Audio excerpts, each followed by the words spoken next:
हमारी ग्रंथ ये मुक्ति पंथ ये पंचम वेद निराला नव ज्योति जगाने वाला। ये अमर ग्रंथ ये मुक्ति पंथ ये पंचम वेद निराला नव ज्योति जगाने वाला।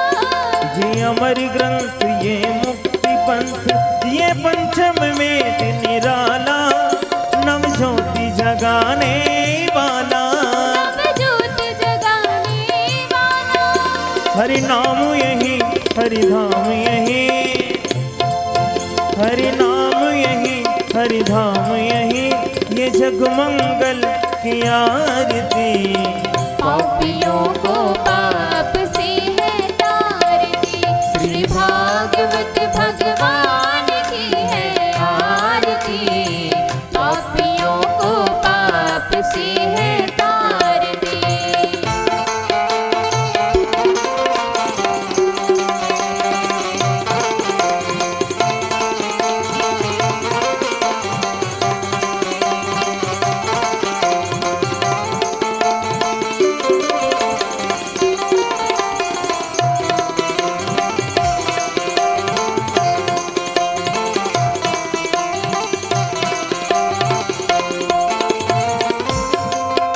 ये सात्य गीत पावन पुनीत पापों को मिटाने वाला पापों को मिटाने वाला।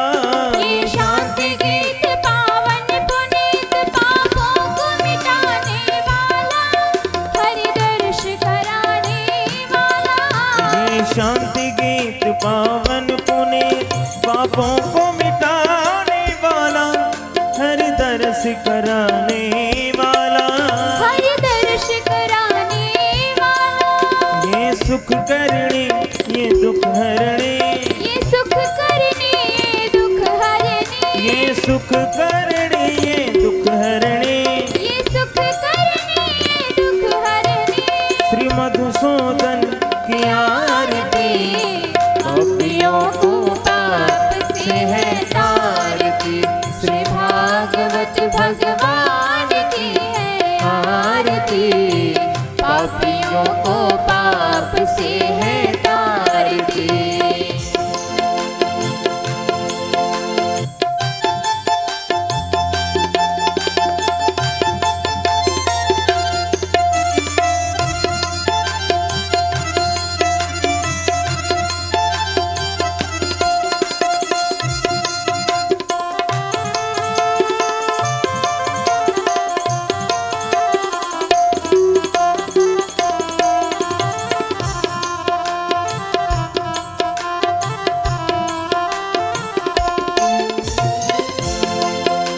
ये मधुर बोल सतपंथ खोल सन्मार्ग दिखाने वाला बिगड़ी को बनाने वाला।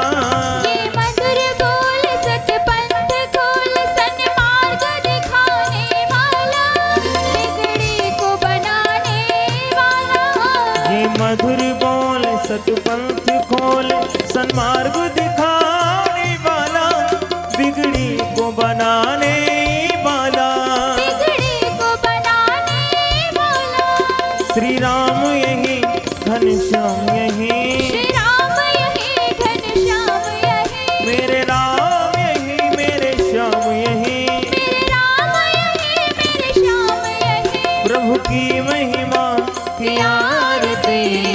पापियों को पाप से है तारती श्री भागवत भगवान की है आरती। पापियों को पाप से है तारती। पापियों को पाप से है तारती। पापियों को पाप से है तारती। जलेन शीतले कर्णं पुष्पै देवाभिवन्दनम् आरोग्यार्थे आत्माभिवन्दनम्। मंत्र पुष्पांजलिः। ओम यज्ञेन यज्ञमयजन्त देवास्तानि धर्माणि प्रथमान्यासन्न तेहनाकं महिमानः सचन्त्र यत्र पूर्वे साध्याः सन्ति देवा नाना सुगन्धि पुष्पाणि यथा कालोद्भवानि च पुष्पाञ्जलिर्मया दत्त्वा गृहाण परमेश्वर गृहाण जगदीश्वर मंत्र पुष्पांजलिं समर्पयामि। बोली श्रीमद्भागवत महापुराण की, बांके बिहारी लाल की, सांवरे सरकार की।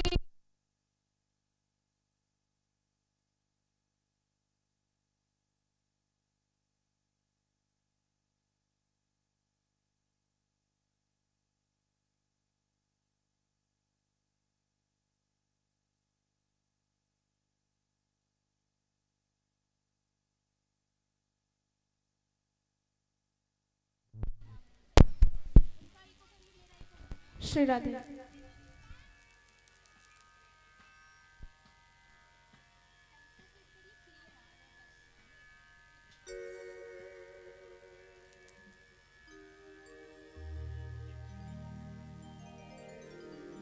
श्री राधे।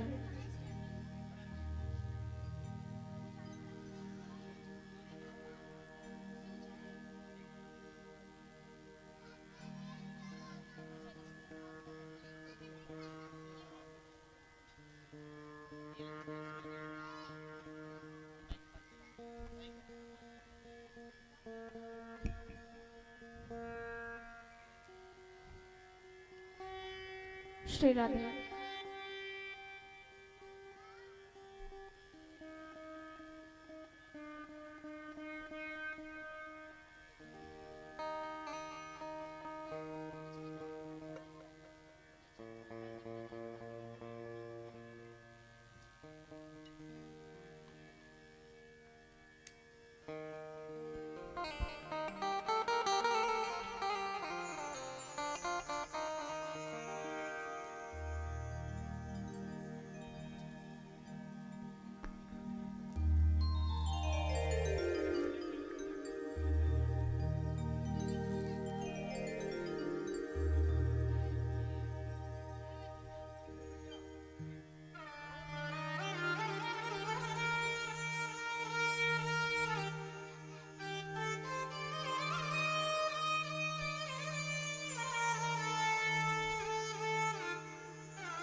हरे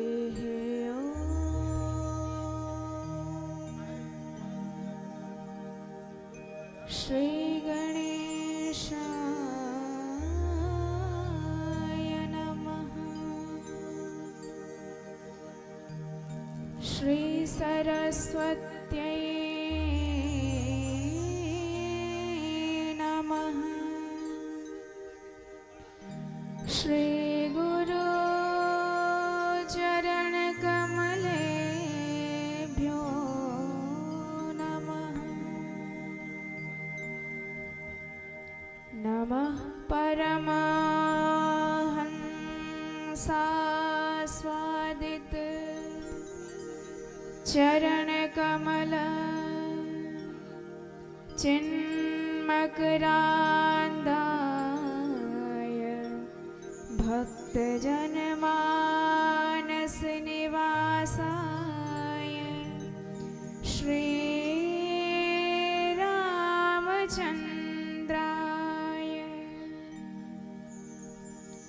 ध्येयं सदा परिभवाग्रमभीष्टदोहम्।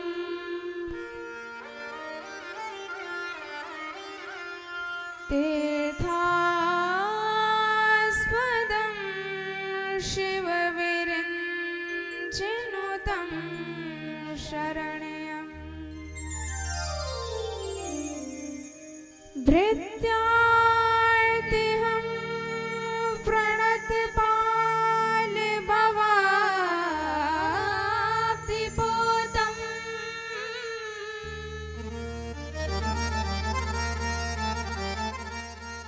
वन्दे महापुरुषते चरणारविन्दम्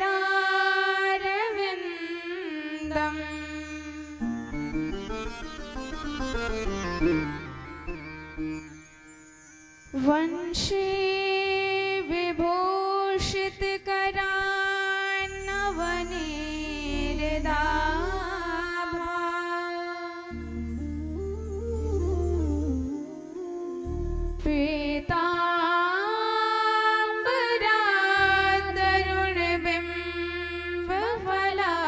पीताम्बरादरुणबिम्बफलाधरोष्ठा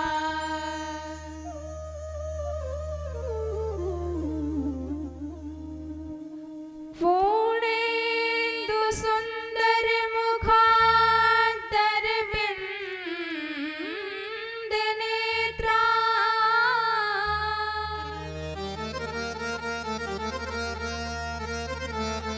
कृष्णात् परं किमपि तत्त्वमहं न जाने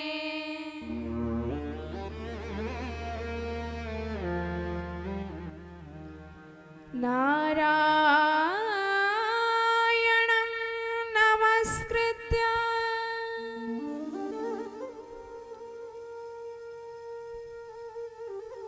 नरं चैव नरोत्तमं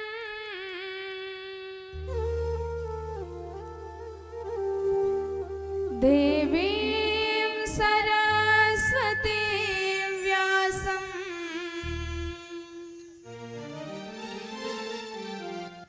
ततो जयमुदीरये।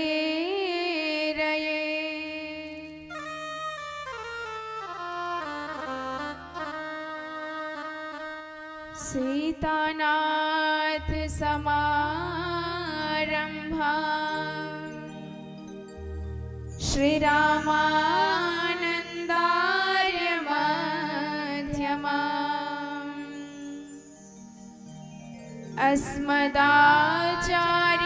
अस्मदाचार्यपर्यन्ता वन्दे गुरुपरम्परा।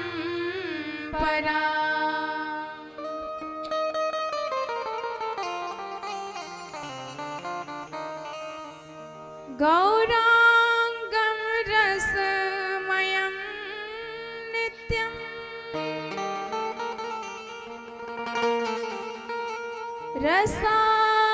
रसाचार्यं रसोत्सुकम्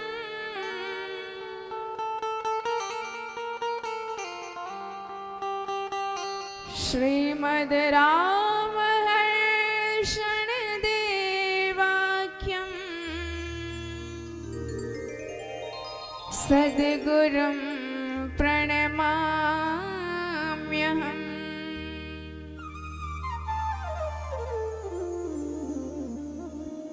दिव्यं दिव्यकथाकारं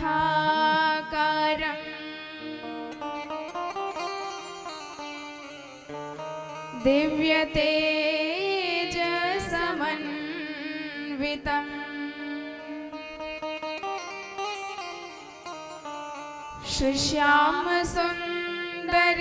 श्रीश्यामसुन्दरदेवाख्यं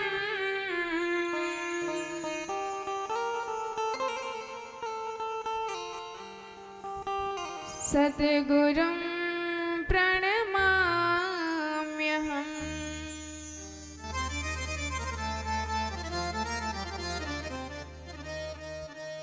जय जय श्री राधारमण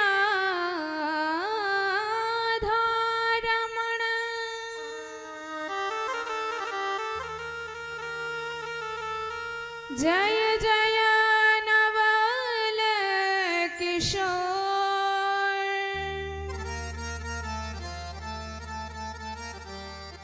जय गोपी चित चोर प्रभु जय जय माखन चोर।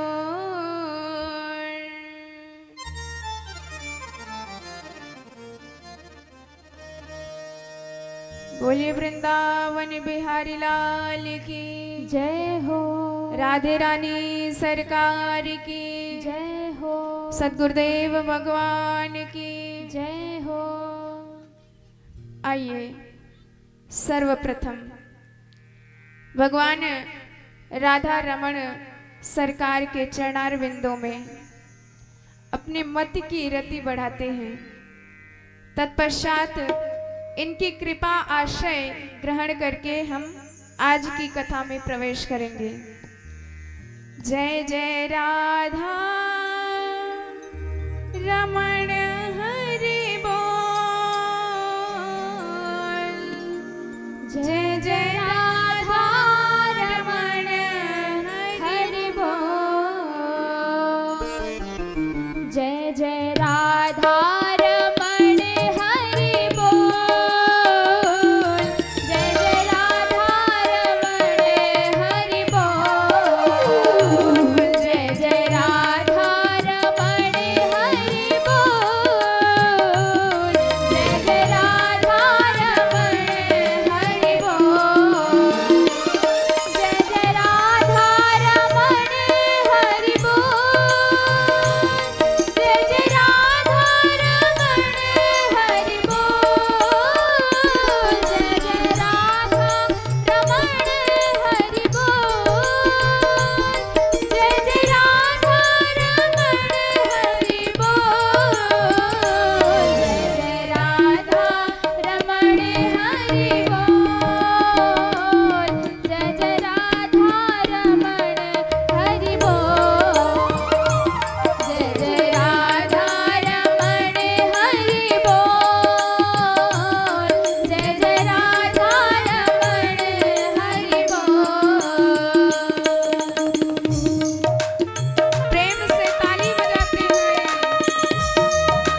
वत्सल भगवान की जय हो। श्रीमद् भागवत महापुराण की जय हो। व्यासदेव भगवान की जय हो। सुखदेव भगवान की जय हो। जय जय श्री राधे।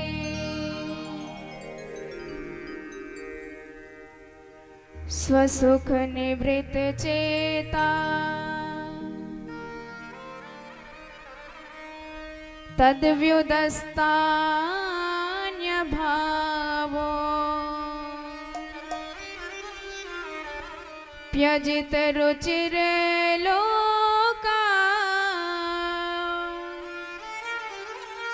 कृष्ण सारस्तदीयम्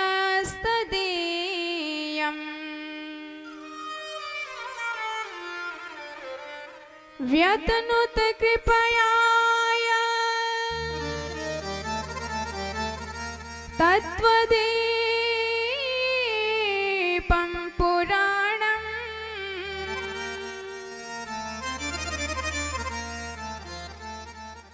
तमखिल ब्रज निगनम् व्यास सूनुं नतोऽस्मि।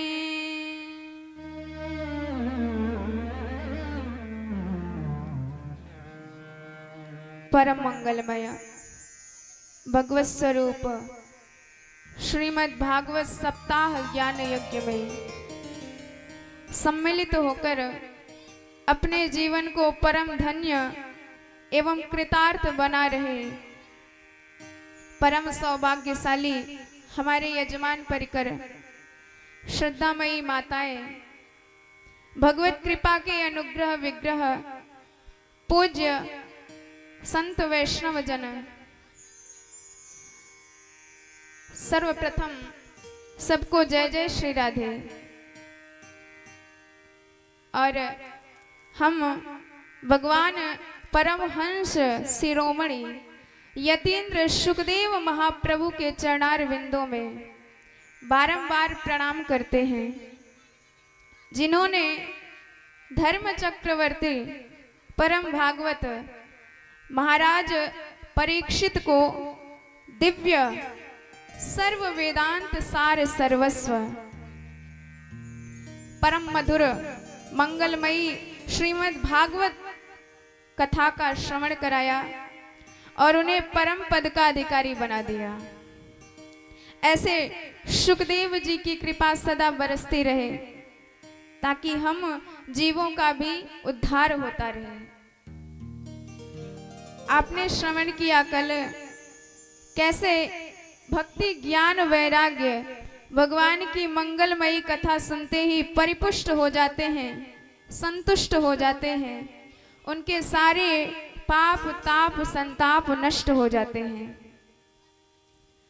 तो जीवन में आपके भक्ति होनी चाहिए और भक्ति ऐसी होनी चाहिए कि भगवान के चरणार बिंदों में ऐसा आपका प्रेम लग जाए, ऐसा आपका प्रेम बढ़ जाए कि हमें संसार छोड़ने की आवश्यकता ना पड़े। इतना गहरा प्रेम सरकार के चरणों में हो जाए कि संसार अपने आप हमसे छूट जाए, हम अपने आप उससे विरक्त हो जाए। क्योंकि जब आप भगवान के चरणों से जुड़ेंगे तो अपने आप संसार का ज्ञान होगा, भगवान का ज्ञान होगा। और जब जीव जगत माया और जगदात्मा का ज्ञान हो जाता है तो अपने आप संसार हमसे छूट जाता है। इसलिए जीवन में भक्ति अवश्य होनी चाहिए।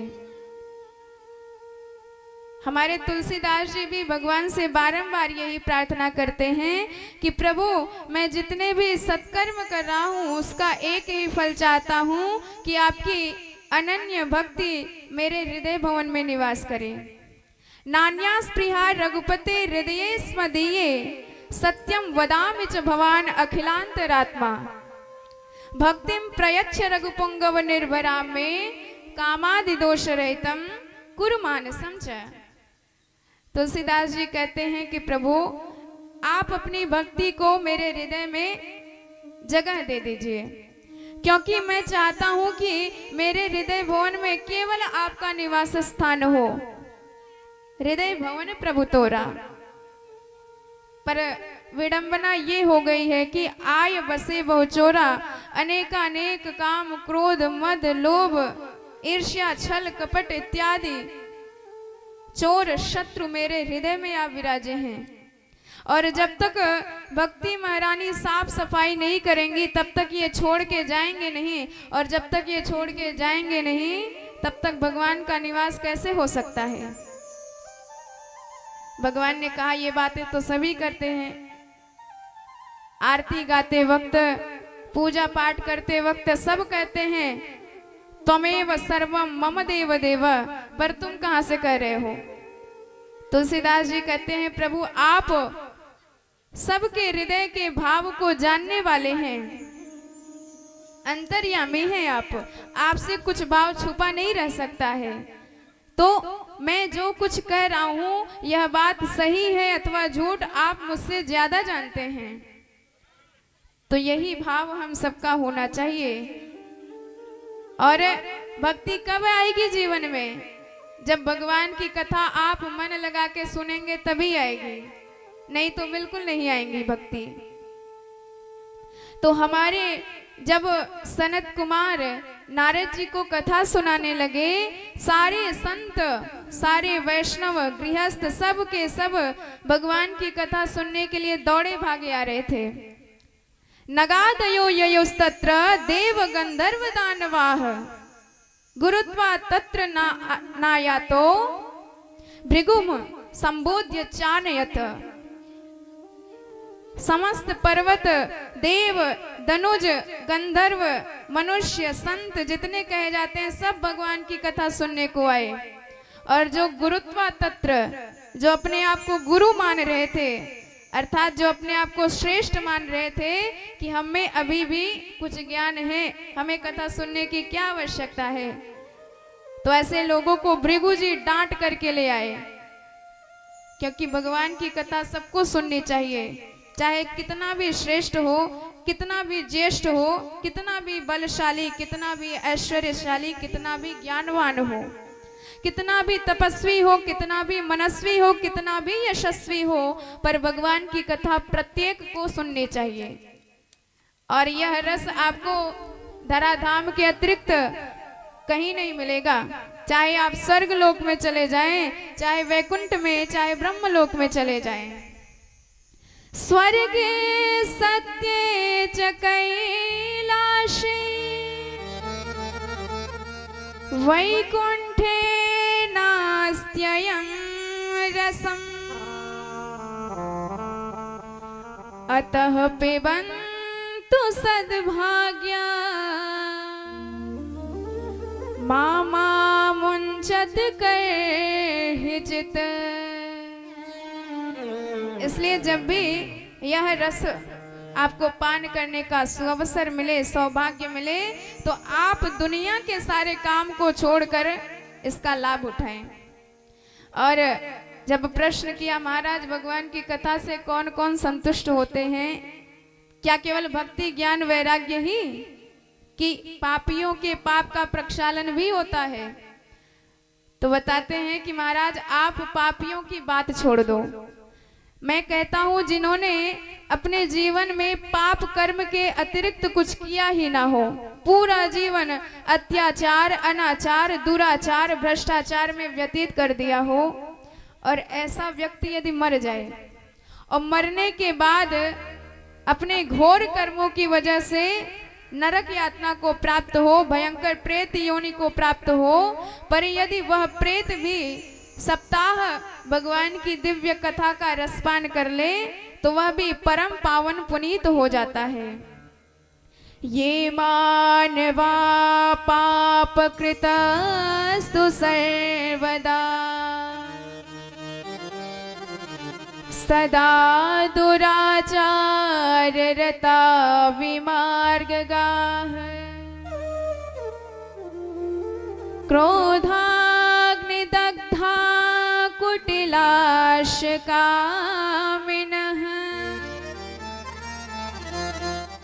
सप्ताह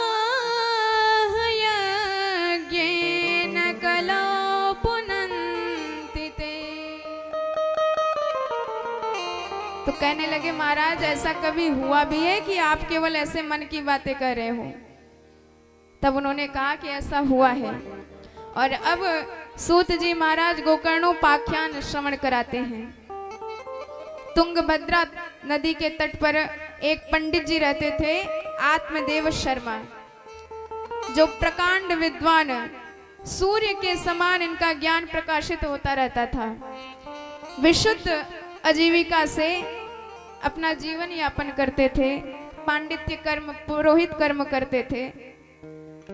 पर सौभाग्य से इनकी श्रीमती जी, इनकी पत्नी, ठीक इनके विपरीत आचरण वाली थी। अत्र ते कीर्तयिष्याम इतिहासं पुरातनम् यस्य स्मरण मात्रेण पापहानिः प्रजायते। तुंगभद्रा तटे पूर्वं भूत्पत्तनमुत्तमम्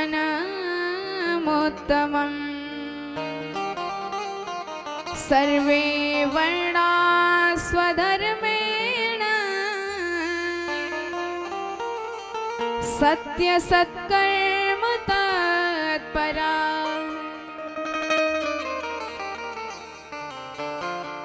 और इनकी पत्नी का नाम था धुंधली जी। और धुंधली, इसके ऊपर भगवान की ऐसी दिव्य कृपा थी कि ऐसी दिव्य कृपा कभी कभी किसी स्त्री पर भगवान की बरसती है। लोका वार्ता रता क्रूरा प्रायशो बहुजल्पिका शूरा च गृहकृत्येषु तथा च कलह प्रिया।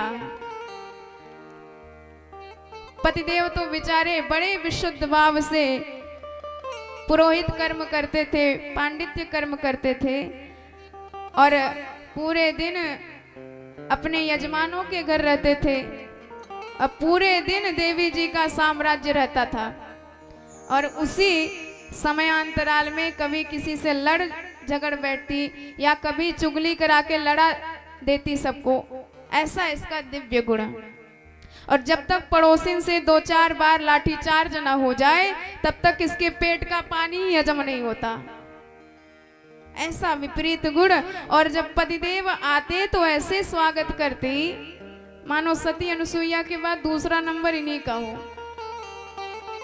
भगवान कहते हैं ऐसे लोग हमको फूटी आंख नहीं सुहाते। सामने से कुछ और भीतर से कुछ और। मन मैला तन उजला जैसे बगुला भेष, इनसे तो कौआ भला भीतर बाहर एक। जैसे बगुला होता है अंदर से कुछ और, पर बाहर से एकदम उजला उजला दिखाई देता है। जैसे हंस हो लेकिन भाव तो उसका रहता है कपट का, हिंसा का भाव रहता है। इनसे तो अच्छे कौवे हैं बेचारे, बाहर से भी काले और भीतर से भी काले। इसीलिए भगवान कहते हैं कि जो मेरे पास निर्मल मन से आता है मैं उसे सहर्ष स्वीकार करता हूँ, पर यदि आप कपट वेश बना करके आते हो तो मुझे फूटी आंख नहीं सुहाते हो।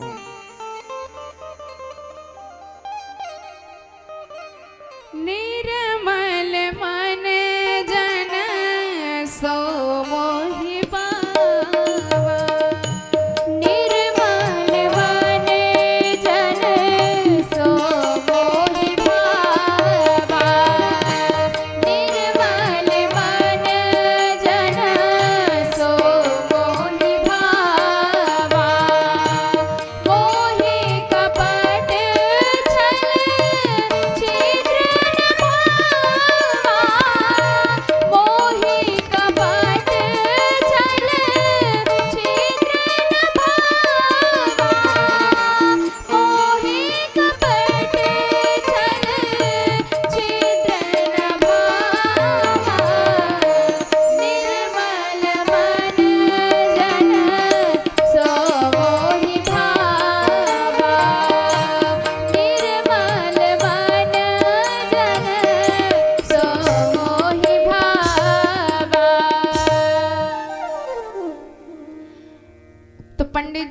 बेचारे इतने संतुष्ट, इतने सीधे साधे कि ऐसे विपरीत वातावरण में भी बेचारे भगवान के चरणों का ध्यान करते हुए परम संतुष्ट रहते थे। पर दोनों दंपतियों को एक दुख था कि विवाह के इतने वर्ष हो गए पर अब तक न कोई बेटा हुआ न बेटी। न पुत्रो वापि न पुत्री ततश्चिन्ता तुरो भृशम् एकदा सद्विजो दुःखा गृहं त्यक्त्वा वनं गतः। और एक दिन ब्राह्मण इतना उदास हो गया कि घर छोड़कर जंगल में चला गया कि अब मैं घर लौट के ही नहीं आऊंगा। इतने हमने कर्म किए, भगवान के चरण कमलों का ध्यान किया, पर मुझे ना बेटा होता है ना बेटी होती है। जंगल में चले गए और कोई सन्यासी उधर से गुजर रहा था और ये बेचारे रो रहे थे, अश्रुपात कर रहे थे। अब जब संत ने देखा तो सोचा कोई भगवान के दर्शनों का प्यासा होगा, चलो कुछ इसका मार्गदर्शन करेंगे। पास में आए, पूछने लगे कि ब्राह्मण दुखी क्यों हो? कथम रोदसी विप्रत्वम् काते चिंता बलीयसी वद त्वं सत्वरं मह्यम् स्वस्य दुःखस्य कारणम्। कथम रोदसी, अरे ब्राह्मण कौन सा दुख तुम्हारे ऊपर आ रहा है जो तुम इतना रो रहे हो? उसने कहा किम ब्रवीमि ऋषे दुःखम पूर्व पापेन संचितम मदीया पूर्व जास्तोयम कवोष्णम उपबंजमे। न जाने मेरे कितने जन्म जन्मांतर के पाप मेरे सामने आ गए हैं कि जब मैं पूर्वजों को जल देने जाता हूं तो उनकी आंखों में आंसू आ जाते हैं, क्योंकि मेरे बाद पूरे कुल में, पूरे वंश में उन्हें कोई पानी देने वाला नहीं है। मैं घर में तुलसी का बिरवा लगाता हूँ, पर न जाने क्यों हर बार तुलसी मैया मुरझा जाती है, सूख जाती हैं। घर में बरसों से गैया बंधी है, पर आज तक उस गैया के कोई बछड़ा या बछिया नहीं हुई। बरसों से वृक्ष लगा रखा है, पर आज तक उस वृक्ष में कोई फल नहीं आया। हमारे पड़ोसी तो यही कहते हैं कि आपसे पूर्वज नाराज हैं, क्योंकि पूर्वज नाराज हो जाएं तो वंश पर खतरा मंडराने लगता है।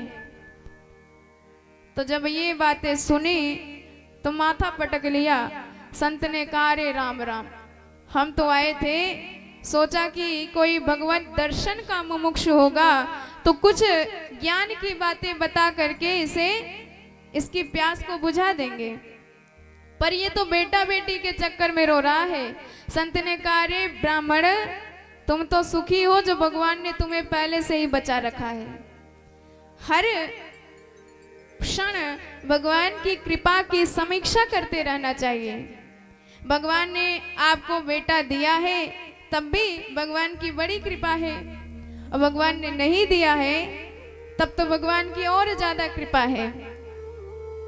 कम से कम बेटा रहता तो आप माया मोह में फंसे रहते, और बेटा नहीं है तो भगवान ने अपने आप ही आपको माया मोह के बंधनों से बचा रखा है।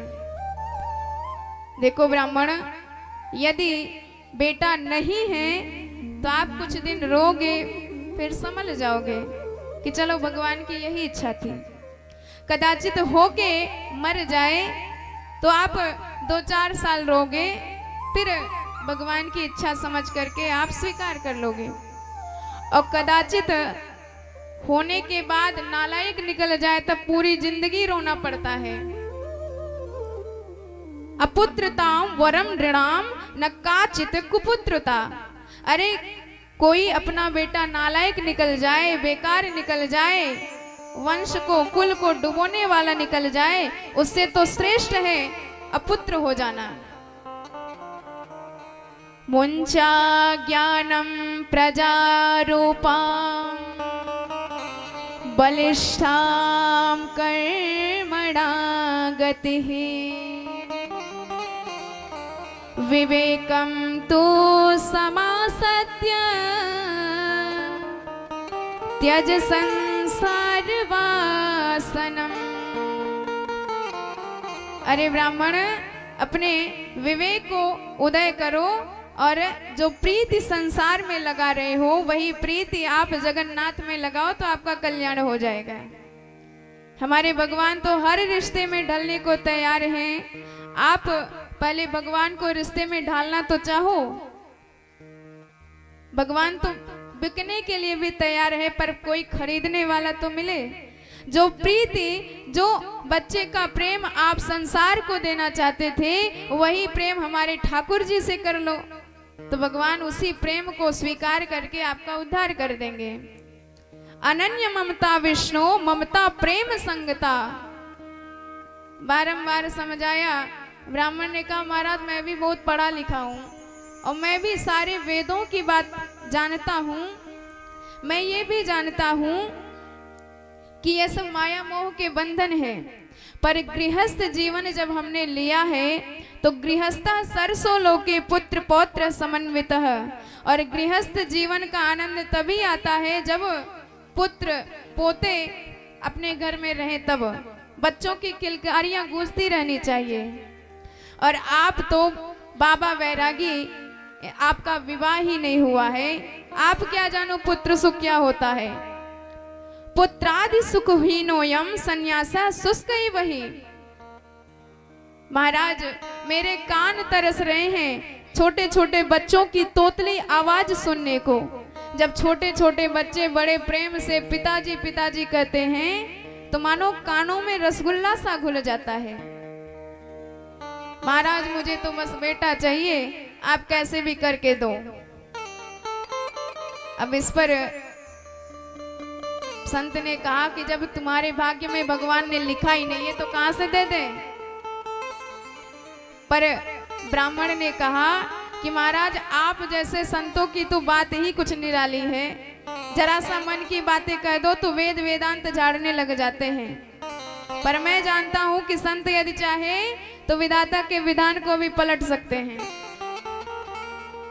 अब इस पर संत ने कहा बेटा मैंने तेरी माथे की रेखों को पढ़ लिया है। तेरी माथे की रेखाएं यही बताती हैं शृणु विप्रमया तेद्य प्रारब्धम तु विलोकितम सप्त जन्मावधि तव पुत्रो नैवच नैवच। अरे ब्राह्मण एक जन्म की बात तू छोड़ दे, अगले 7 जन्म तक तुझे बेटा नहीं होगा नहीं होगा नहीं होगा। अब जब ये बातें कही तो ब्राह्मण बेचारे बड़े दुखी हो गए। संत जी के चरणों में इतनी जोर से माथा पटका कि संत घबरा गए। अरे ब्राह्मण मर जाएगा। उन्होंने कहा मरने तो मैं बैठा ही था, मैं तो इसी जन्म के लिए रो रहा था। आपने तो अगले 7 जन्मों का हिसाब किताब और सुना दिया। मैं तो एक दुख से दुखी था, आपने तो मेरा दुख दूर करने के बजाय 7 गुना और बढ़ा दिया। अब तो महाराज मैं ऐसा सिर पटकूंगा कि मेरे तो प्राणांत हो जाएंगे। लेकिन इतना याद रखिए मैं तो मर जाऊंगा, पर जो ब्रह्म हत्या लगेगी वह आपके सिर मरेगी। अब तो संत बड़े घबराए, हमने फालतू में खतरा मोल ले लिया। जब बहुत विनय करी, संतों की महिमा बताई कि संत चाहे तो कुछ भी कर सकते हैं, तो उसके आग्रह को देख करके संत गदगद हुए और एक फल निकाले और उस फल को ब्राह्मण को दे दिया। तस्याग्रहं समालोच्य फलमेकं च दत्तवान् इदं भक्षय पत्न्यातो ततः पुत्रो भविष्यति। फल दिया, कहा कि इसे ले जाके अपनी पत्नी को खिलाना, भगवान ने चाहा तो बहुत बढ़िया बेटा हो जाएगा। और सदाचार का नित्य पालन करना, दीनों की सेवा करना, भगवान का ध्यान करना। संत चले गए। ब्राह्मण बड़े गदगद होके हाथ में फल लेके आए, बड़ी जोर से बुलाया, अरे सुनती हो? और जैसे ही धुंधली आई तो उन्होंने एक फल थमा दिया, कहा कि संत का प्रसाद है, यदि पालोगी तो सुंदर बेटा होगा। अब धुंधली बड़ी कुतर्कनी, उसने सोचा कि न जाने कहां से पाया है, न जाने कौन सा जादू टोना मेरे ऊपर चलाया जा रहा होगा। मैं तो इनकी तरह आंख मूंद कर किसी पर विश्वास थोड़ी कर लेती हूँ, सोच समझ के कुछ काम करती हूँ। फल ले लिया, कहा महाराज आप जाइए, मैं अभी शुद्ध पवित्र होकर भगवान का भोग लगाकर पालूंगी। अब ब्राह्मण तो चले गए और इधर ये फल लिए बैठी है कि खाऊं कि ना खाऊं। तब तक पड़ोसिन आ गई। पड़ोसिन से कहने लगी, बहन तू ही बता इस फल को खाना चाहिए कि नहीं खाना चाहिए। उसने कहा कि तेरे सौभाग्य उदय हुए हैं, भगवान की कृपा से संत का प्रसाद मिला है, बिना सोचे समझे खा ले। पर उसने तर्क लगाना चालू किया, फल भक्षेण गर्भस्य गर्भिणोदर वृद्धिता स्वल्प भक्ष ततः शक्ति गृह कार्यं कथं भवे। उसने कहा, बहन ये बता, मैंने फल खा लिया और कदाचित मेरे पेट में बच्चा आ गया तो मेरा भोजन कम हो जाएगा, और यदि भोजन कम हो गया तो फिर मेरे अंदर शक्ति कम हो जाएगी, और यदि मेरी शक्ति कमजोर हो गई तो फिर घर का काम धाम कौन करेगा। पड़ोसी ने कहा, ये कौन सोचने की बात है? अरे बहन जब ननद बुआ बन जाती है ना तो फिर उसको कुछ ना कुछ बधाई देनी पड़ती है। तो एक काम करना, अपनी ननद को 4-5 महीना पहले से ही बुला लेना और बधाई के नाम पे जो बन पड़े सो दे करके विदा कर देना। धुंधली बोली, अरे बहन तू नहीं जानती, मेरी ननद महाचोरनी है, 4 महीने में तो पूरा घर ही साफ करके ले जाएगी। ननांदा मम सर्वस्य, सारा घर ही पूरा चुरा करके ले जाएगी। तो इस पर पड़ोसिन ने कहा, तो नौकर को बुला करके काम करा लेना। अच्छा बहन ये बता, मान लो मैंने फल खा लिया, हमने सुना है कि जो गर्भवती स्त्रियां हैं वो कहीं दौड़ भाग नहीं सकती। पड़ोसिन बोली, तुझे कौन सी दौड़ प्रतियोगिता में हिस्सा लेना है? अरे तू तो घर में बैठी रह, आराम करना। उसने कहा, देख बहन कब भागना पड़ जाए कोई गारंटी नहीं। अब मान लो भूकंप आ गया, तब आग लग गई घर में, तब सब तो भाग के अलग खड़े होंगे, मरना तो मेरा होगा। दैवा घाटी ब्रजेत ग्रामे पलायत गर्भणी कथम। तो पड़ोसिन ने कहा, तो फिर सोच क्या रही है? उसने कहा, हमने सुना है कि महाराज सुखदेव अपनी मैया के घर में 12 साल तक रहे थे, और कदाचित मेरा बेटा भी 1-2 साल रह गया, तदा में मरणम भवेत, मैं तो बिना मौत के मर जाऊंगी। प्रसूते दारुणो दुखम सुकुमारी कथम सहेत, वंध्या वा विधवा नारी सुखनी चेति में सती। और धुंधली कहती है कि बहन बच्चे को पैदा करने में इतना दारुण दुख होता है और मैं सुकुमारी कहां से सह पाऊंगी। पड़ोसन के तो होश उड़ गए कि पूरी दुनिया में सब मां बनती हैं, पर तेरी जैसी सुकुमारी तो पहली बार मिली है। धुंधली कहती है कि मेरी बुद्धि में जो विधवा है और जो वंध्या है वही स्त्री बड़ी सुखी है। देखिए इसकी बुद्धि। यहाँ सब सौभाग्यवती होती हैं, सब पुत्रवती होती हैं तो अपने आप को विशेष मानती हैं, पर इसकी मति में जो विधवा हैं और जो बाज स्त्रियां हैं वही सुखी हैं। कुतर्कों की झड़ी लगा दी, अंत में कहा कि मैं फल खाऊंगी ही नहीं, और पड़ोसिन समझा करके चली गई। पंडित जी आए तो उनको बता दिया कि महाराज फल खा लिया है। कालांतर में बहन आई और बहन से अपनी बात यही बता दी तो बहन ने माथा और खराब कर दिया। उसने कहा, अरे बहन, ये बाबा लोग दुनिया को पागल बनाते फिरते हैं। अरे कहीं फल खाने से भी बेटा होता है? यदि तुझे विश्वास करना ही है तो तेरे घर में बरसों से गैया पड़ी है, उसी को फल खिला दे, देखे क्या होता है। और रही बच्चे की बात, तो मेरे घर में बच्चों की लाइन लगी है, अब की बार फिर होने वाला है। और मैं तुझे संकल्प देती हूँ कि अब की बार जो होगा वो मेरा नहीं तेरा होगा। रही बात पतिदेव की, तो थोड़ा सा धन दे देना, उनका मुख बंद कर दूंगी। और जब तक बच्चा नहीं हो जाता तब तक तू ऐसे ही गर्भिणी होने का नाटक करना। तावत कालम सगर्भेव गुप्ता तिष्ठ गृहे सुखम वित्तम त्वं मत्पतेर्यच्छ सते दास्यति बालकम। उसने कहा कि मेरे पति को थोड़ा सा धन दे देना, उनका मुख बंद हो जाएगा। सते दास्यति बालकम, वह तुझको अपना बेटा दे देंगे। तो बहन, तू माँ की माँ बन जाएगी और कोई कष्ट भी नहीं होगा। अब धुंधली बड़ी गदगद, अरे वाह बहन, बहन हो तो तेरे जैसी, मेरी सारी समस्या को तूने चुटकी में ठीक कर दिया। कालांतर में इसकी बहन के बेटा हुआ तो इसने ले आके धुंधली को थमा दिया और धुंधली ने वह बच्चा आत्मदेव शर्मा को दिखाया और देखकर तो बड़े गदगद हुए पंडित जी। और उसके ठीक 3 महीने बाद उस गाय को भी बेटा हुआ जिसको फल खिलाया था। अब तो पंडित जी को बधाई देने वालों की लाइन लग गई। पंडित जी, भगवान कृपा करते हैं तो छप्पड़ फाड़ के करते हैं। कहा तो आपके एक भी बेटा नहीं और भगवान ने 2-2 बेटा दे दिया। भाग्योदयो धुना जाता आत्मदेवस्य पश्यता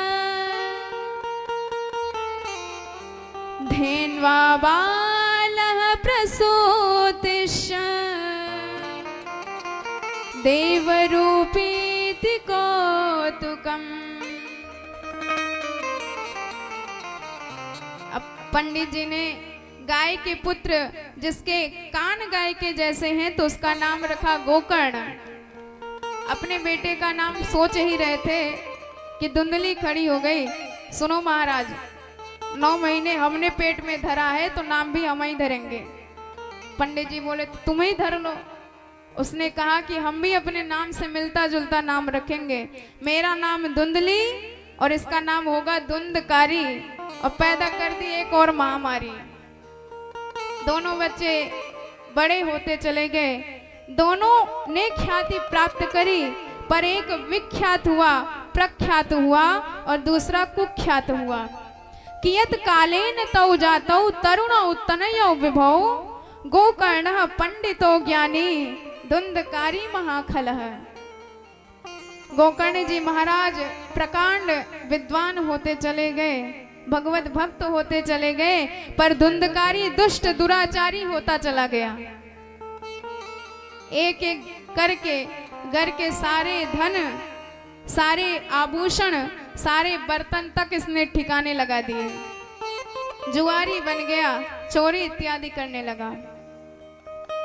तो ये माताओं की जिम्मेदारी है कि घर में एक बच्चा हो तो उस पर ज्यादा अंकुश लगाना चाहिए, ज्यादा ध्यान देना चाहिए, क्योंकि एक बच्चा होता है तो बिगड़ने के आसार ज्यादा रहते हैं। एक ही चंद्रमा आकाश में उदय होता है तो सारे तारागण उसके सामने धूमिल पड़ जाते हैं। एक ही मछली पूरे तालाब को गंदा कर डालती है और एक ही कुल उद्धारक बेटा पैदा हो गया, भगवत भक्त पैदा हो गया तो सारे खानदान का नाम रोशन कर देता है। और एक भी दुष्ट बेटा कुपुत्र पैदा हो गया तो पूरे वंश का नाम डुबो देता है। रावण के वजह से पूरा पुलस्त्य वंश दूषित हो गया। तो माताओं की जिम्मेदारी है कि एक बच्चा रहे तो जरा उस पर ज्यादा ध्यान दें। संस्कार देने की, शिक्षा देने की सारी जिम्मेदारी स्वयं अपने हाथों से करें। अब बच्चे को ज्यादा सिर पर चढ़ाना भी नहीं चाहिए। बच्चे ने कुछ मांगा तो अपने बड़े भाव से, हाँ बेटा, पूरे घर में तो एक तू ही मेरा बच्चा है, और बड़े प्यार से उसको दे दिया जो मांगा उसने। और जब मांग पूरी होती चली गई, अब तो मांग भी बढ़ती चली गई कि पूरी तो होगी ही, चाहे जैसे चाहे कहीं से भी पूरी करेंगे। अब जो बच्चा पहले 1 रुपए मांगता था, वो बड़ा होके अब जुए में जब हारने लगा तो पैसे मांगने लगा, आभूषण मांगने लगा, और जब माँ नहीं देती तो जबरदस्ती छुड़ा के ले जाता। उसके दुर्गुणों से इतना दुखी हो गए पंडित जी कि पहले भी रो रहे थे बेटा नहीं है, आज भी रो रहे हैं कि बेटा क्यों है, और सोचने लगे मैं कहाँ जाऊं, कहाँ मुझे शांति मिलेगी। क्व गच्छामि क्व तिष्ठामि को मे दुःखं व्यपोहयेत् प्राणास्त्यजामि दुःखेन हा कष्टं मम सम्मितः। पर हमारे गोकर्ण जी महाराज जान गए कि पिताजी भैया के दुर्गुणों से दुखी हैं। उन्होंने जाके समझाया पंडित जी को कि पिताजी, इस संसार में आपको सुखी कौन दिखाई देता है? न चैन्द्रस्य सुखम किंचन सुखम चक्रवर्तिनः सुखमस्ति विरक्तस्य मुनेरेकांत जीवनम। आप इंद्र से पूछो तो इंद्र भी सुखी नहीं है। आप संपूर्ण पृथ्वी के एक छत्र मालिक चक्रवर्ती महाराज से पूछो तो वह भी सुखी नहीं है। सुखी तो केवल वही है, वही संत है जो नित्य नितांत एकांत में परम शांत हो गए हैं, वही संत सुखी हैं। तो बाकी पूरी दुनिया दुखी है। दीन कहे धनवान सुखी, धनवान कहे सुख राजा को भारी, राजा कहे महाराज सुखी, महाराज कहे सुख इंद्र को भारी, इंद्र कहे चतुरानन को सुख, ब्रह्म कहे सुख विष्णु को भारी, तुलसी दास विचारी करे, हरि भजन बिना सब जीव दुखारी। भगवान के भजन के बिना सारी दुनिया दुखी है पिताजी। तो आप किस लिए चिंता करते हैं? केवल एक ही उपाय है कि इस बंधनों से अपने आप को बचाएं और भगवान के चरण कमलों से जुड़ जाएं। अपने आप सुख आपके जीवन में आता चला जाएगा। तो इस पर पंडित जी ने कहा, बेटा मेरा मन छूटता ही नहीं है। जब संसार से छूटेगा ही नहीं तो जगन्नाथ से जोड़ूं कैसे? तो 2 श्लोकों में उपाय बताया गोकर्ण जी महाराज ने और अपने पिताजी को जीवन मुक्त बना दिया। देहे स्थिमांस रुधिरा भीमते त्यजत्वं जाया सुता दिसु सदा ममता विमुञ्च पश्ये निशं जगदिदं क्षणभङ्गनिष्ठम् वैराग्य राग रसिको भवभक्ति निष्ठः धर्मं भजा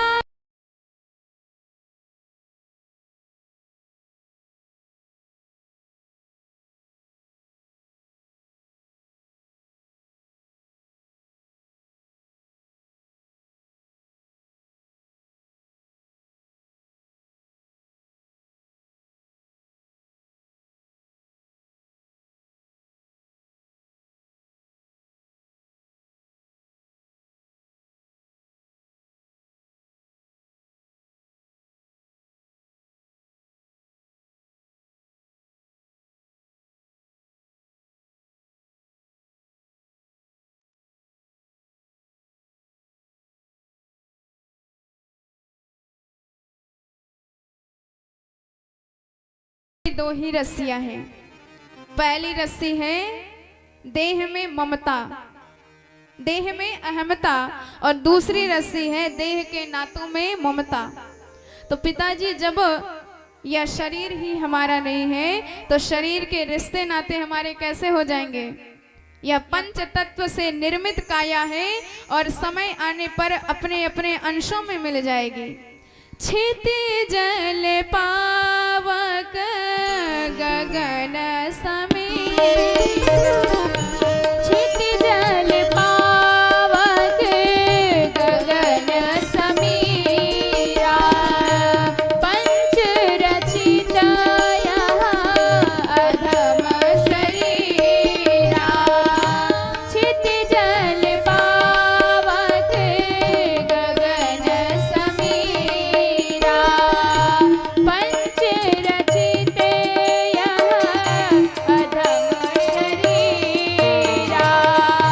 प्रकट सुतनु तव आगे सेवा, प्रकट सुतनु तव आगे सेवा।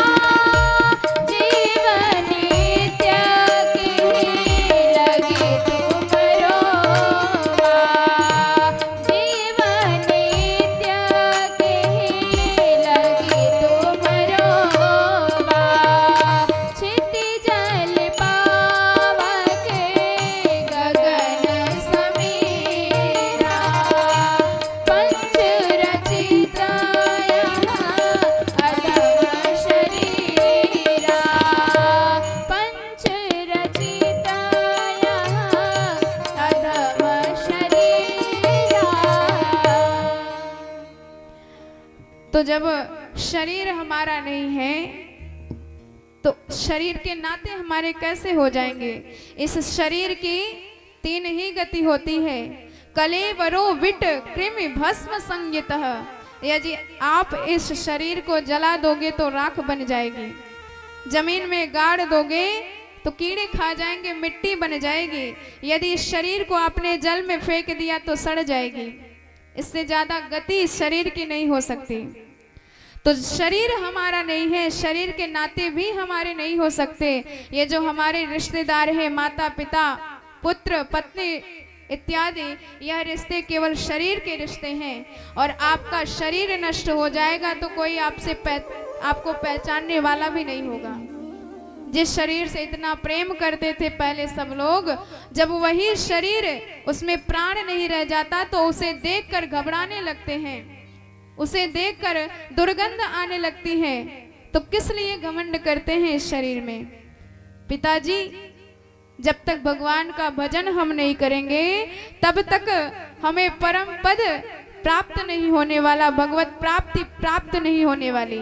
और जब तक जीवन में भगवान ना मिलेंगे तब तक आपका कभी भी उद्धार नहीं हो सकता। यूं ही आना जाना लगा रहेगा।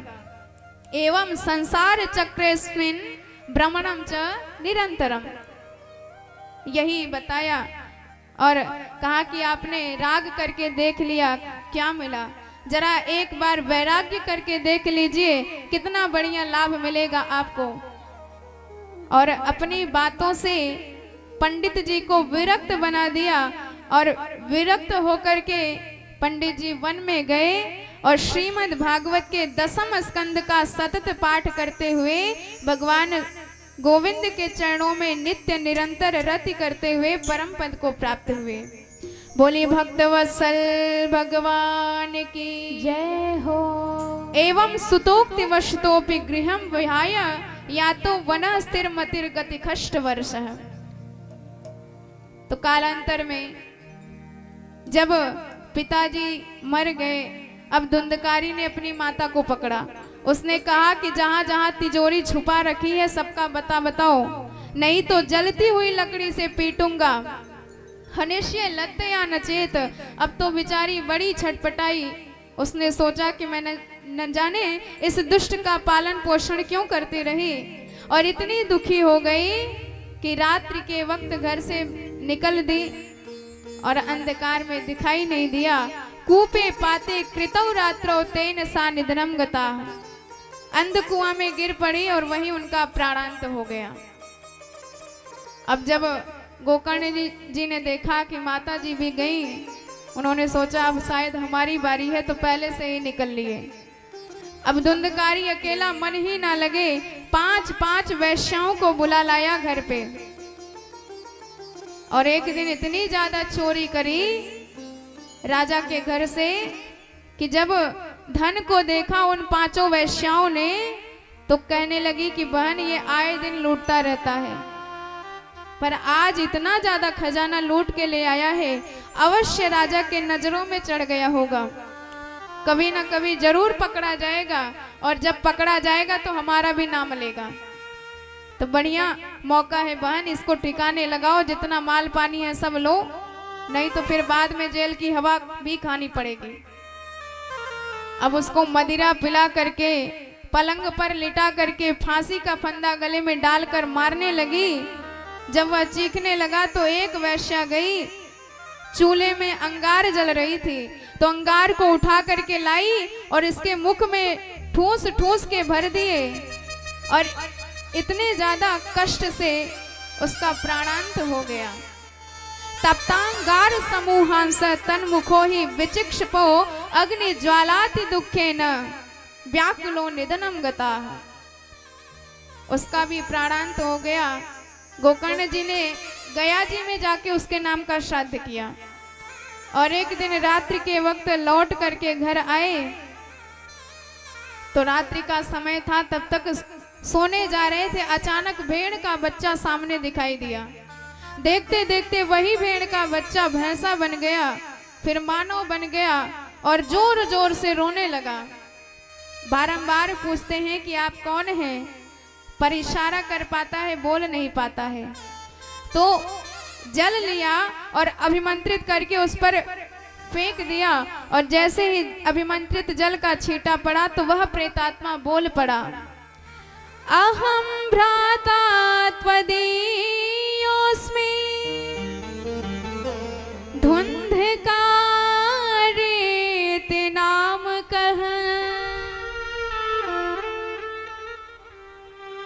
उसने कहा कि भैया मैं आपका भाई हूं, मेरा नाम धुंधकारी है। मैंने इतने ज्यादा पाप कर्म जीवन में करे कि कोई गणना नहीं कर सकता। ब्रह्मत्वम नाशितम मया, इतने ज्यादा पाप कर्म किए कि अपने ब्राह्मणत्व का मैंने नष्ट अपने ही हाथों कर दिया, और उसी पाप के फलस्वरूप आज मैं भयंकर प्रेत बना भटक रहा हूँ। भैया मेरा उद्धार कीजिए, यहाँ बड़ा कष्ट मिलता है। हाथी के जैसा मेरा शरीर और सुई की नोक के जैसा मेरा मुख, और भोजन केवल वायु का मिलता है। तो गोकर्ण जी ने कहा कि हमने आपके नाम का गया जी में श्राद्ध किया है, तत्कथम नहीं वो मुक्तोषी। उसने कहा कि महाराज गया जी में आप जाके एक नहीं 1000 श्राद्ध कर डाले, मैं भी ऐसा वैसा प्रेत नहीं, नंबर 1 का महाभयंकर प्रेत हूँ। गया श्राद्ध शते नापी मुक्तिर में न भविष्यति। तो क्या करूं भैया, आप प्रबुद्ध हैं, विद्वान हैं, आप कुछ ना कुछ उपाय अवश्य करें, मुझे यहाँ से मुक्त कराएं। तो गोकर्ण जी ने कहा अभी जाओ, हम कल कुछ ना कुछ व्यवस्था करेंगे। और रात्रि के वक्त सबसे पूछा, कोई नहीं उत्तर दे पाया। तो सूर्य देव को प्रणाम किए और सूर्य देव की गति बाधित हो गई। तो भ्यम नमामि जगत साक्ष्य ब्रूहि में मुक्ति है तवो। हे सूर्यदेव, मैं आपको प्रणाम करता हूँ, मेरे भाई की मुक्ति का उपाय बताइए।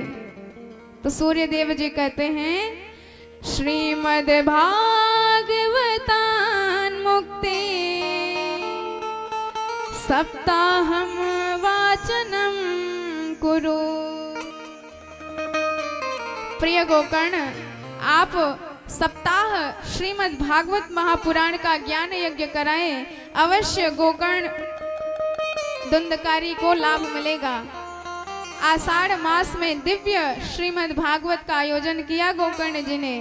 सभी गांव वाले सम्मिलित हुए, एक साथ ग्रंथ का बांस लगाया गया जिसमें वायु रूप में धुंधकारी कथा सुन रहा था। और पहले दिन की कथा हुई तो पहली ग्रंथि फट गई और एवं सप्त दिनश्चैव सप्त ग्रंथि विभेदनम, 7 दिन की कथा संपूर्ण होते ही 7 ग्रंथियां फट गई और उसमें से दिव्य पुरुष भगवान नारायण के सदृश प्रकट हो गया। दिव्य रूप धरो जातो तुलसी दाम मंडितः, पीतवासो घनश्यामो मुकुटि कुंडलान्वितः। और जब उसके दिव्य भव्य शोभा को देखा, गोकर्ण जी पूछने लगे कि आप कौन हैं? उसने कहा कि महाराज मैं तो साक्षात वही धुंधकारी हूँ। धन्य है भगवान की कथा जिसने मुझ जैसे पतित प्रेतात्मा को परम पावन पुनीत बना दिया है। धन्या भागवती वार्ता प्रेत पीड़ा विनाशिनी, सप्ताहोपि तथा धन्या कृष्ण लोक फलप्रदः। अरे कोई मन से भाव से एक बार भी भगवान की कथा सुन ले तो उसका परम कल्याण हो जाता है। इतना देव दुर्लभ मानव शरीर पाया है। मच्छर पैदा होता है, कब मर जाए कोई पता नहीं लगा सकता। पानी का बुलबुला बनता है और क्षण भर में नष्ट हो जाता है। ठीक इसी प्रकार यदि देव दुर्लभ मानव शरीर प्राप्त करके भी हमने केवल खाने पीने सोने जागने में गुजार दिए तो सब व्यर्थ चला जाएगा। ऐसे शरीर पाए हैं तो सारे संसार से मुक्त होकर के भगवान के चरण कमलों का ध्यान करते करते जीवन का उद्धार करना चाहिए। और वार्तालाप चल ही रहा था कि साक्षात भगवान के धाम से भेजा गया विमान प्रकट हो गया, गोकर्ण जी धुंधकारी जी को ले जाने लगा। तब इधर गोकर्ण जी ने कहा महाराज यहाँ हजारों लोगों ने कथा सुनी है और आप केवल एक के लिए विमान लाए। अत्रैव बहवः सन्ति श्रोतारो मम निर्मला। तो भगवत पार्षद ने कहा महाराज बात तो आपकी सही है, लेकिन जिस भाव से कथा सुननी चाहिए उस भाव से केवल धुंधकारी ने कथा सुनी है। बाकी तो सुन तो सब रहे थे पर पल्ले किसी के कुछ नहीं पड़ा। यदि हम ध्यान लगा के भगवान की कथा नहीं सुनेंगे तो आप लाख बैठे रहो, पल्ले कुछ नहीं पड़ेगा। पूरी कथा केवल बहती ही रहेगी, उतर नहीं पाएगी। तो कोई श्रोता होता है, कोई सरोता होता है, कोई सोता होता है, पर भगवान तो केवल श्रोता को मिलते हैं। सरोता माने जो सुपारी काटने का यंत्र होता है, कटाई छटाई वाला। ऐसे कुछ लोग कथा सुनने आते हैं केवल कटाई छटाई, कमियां निकालने आते हैं कि ये नहीं कहा, ऐसा नहीं है, वैसा नहीं है, इत्यादि कमियां उनको मिल जाती हैं। और ये तीसरे नंबर के हैं, ये बेचारे जहाँ रहते वहाँ बड़ी शांति रहती है, घर में बच्चे सोने नहीं देते और यहाँ आएंगे तो 3 घंटे जबरदस्त समाधि लगाएंगे। जो बढ़िया नींद की गोली खाने के बाद भी नहीं आती, वही नींद कथा सुनते सुनते बड़ी प्यारी प्यारी मीठी मीठी आती है। तो भगवान तो केवल श्रोता को मिलेंगे, सोता को तो सोता ही छोड़ के चले जाएंगे। तो अब जब ये बातें कही तो सारे श्रोता सावधान हो गए। पुनः श्रावण मास में भगवान की कथा का आयोजन किया। अब तो जितने श्रोता उतने विमान प्रकट हो गए। और जैसे अयोध्यावासी भगवान राघवेंद्र सरकार के साथ साकेत धाम गए थे, ऐसे ही समस्त श्रोता गोकर्ण जी समेत भगवान कृष्ण के गोलोक धाम को गए। अयोध्यावासिनः पूर्वः यथा रामेण संगता तथा कृष्णेन ते नीता गोलोकम योगी दुर्लभम। तो इस प्रकार सूत जी ने श्रवण कराया। सनकादि बड़े गदगद हुए। उन्होंने कहा महाराज कथा का थोड़ा बहुत नियम भी बता दो, कैसे कराना चाहिए इसका आयोजन। तो बताया कि विवाहे यादृशम वित्तम तादृशम परिकल्पयेत। जैसे अपनी बिटिया का विवाह कोई थोड़े में कोई बहुत में करता है, जैसी जिसकी इच्छा होती है, जैसी जिसकी औकात होती है, ठीक इसी प्रकार भगवान की कथा का आयोजन करना चाहिए। इसमें कोई नियम कानून नहीं है। यदि हो सके तो निराहार रहकर कथा सुननी चाहिए। तो कहा कि महाराज निराहार होकर तो कथा बिल्कुल नहीं सुन पाएंगे, जरा संशोधन कर दो। तो कहा कि आप घृताहार घी पीकर कथा सुने। तो कहा महाराज डॉक्टरों ने मना कर दिया है, कलयुग में तो काम कोई करना नहीं चाहता, ब्लड प्रेशर हाई शुगर हो जाता है, थोड़ा और संशोधन कर दो। संशोधन कर दिया कि पयाहार दूध पी के कथा सुनो। महाराज इससे भी काम नहीं बनेगा, दूध पी के बच्चे भी नहीं रह पाते, हमारी तो बातें छोड़ दो। थोड़ा और संशोधन कर दिया कि फलाहारम, आप फलाहार करके भगवान की कथा सुनो। महाराज इतने से भी काम नहीं चलेगा। एकादशी का व्रत रख के हमने देख लिया, एक दिन की एकादशी संभलती नहीं है, 7 दिन की बात छोड़ दो। तो उन्होंने कहा, सीधे कह दिया डायरेक्ट फुलाहारम, पेट भर के चाहे 1 बार, चाहे 3 बार, चाहे 10 बार भोजन करके आओ, लेकिन शर्त एक रहनी चाहिए कि पूर्ण मन आपका भगवान की कथा में लगना चाहिए। भोजनम तु वरम मन्ये कथा श्रवण कार्यक्रम नोपवासो वरह प्रोक्तः कथा विघ्न करो यदि, नियम बता दिया। और बताया कि कथा वक्ता का चुनाव कैसे करना चाहिए। तो विरक्तो वैष्णवो विप्रो वेद शास्त्र विशुद्धि कृत दृष्टांत कुशलो धीरो वक्ता कार्य तिनिस्पृह। तो कथा कहने वाला कैसा होना चाहिए? विरक्त होना चाहिए, संसार से विरक्त हो, भगवान के चरणों से जुड़ा हुआ हो, पक्का वैष्णव हो, वैष्णव स्वरूपधारी हो, और ब्राह्मण होना चाहिए, और वेद वेदांत का जिसे ज्ञान रहे, जो शास्त्र सम्मत बातें आपको बताए, लौकिक बातों का वाचन ना करे। जो बात भी हो वह शास्त्र निहित रहनी चाहिए, आपको समझाने में पूर्ण रूप से कुशल हो, और जो निर्लोभी हो, ऐसे कथावाचक का चयन करना चाहिए। पौराणिको ब्राह्मणस्तु व्यासासन समाश्रितः, व्यास आसन पर किसी श्रेष्ठ ब्राह्मण को विराजमान करना चाहिए, और उस कथा वक्ता में साक्षात शुकदेव जी का ही दर्शन करना चाहिए। शुकरूप प्रबोधज्ञ वेद शास्त्र विशारद एतत् कथा प्रकाशेन मद ज्ञानम विनाशय। ऐसी कथा का आयोजन करने से जन्म जन्मांतर के, कल्प कल्पांतर के, युग युगांतर के समस्त पाप ताप भस्मीभूत हो जाते हैं।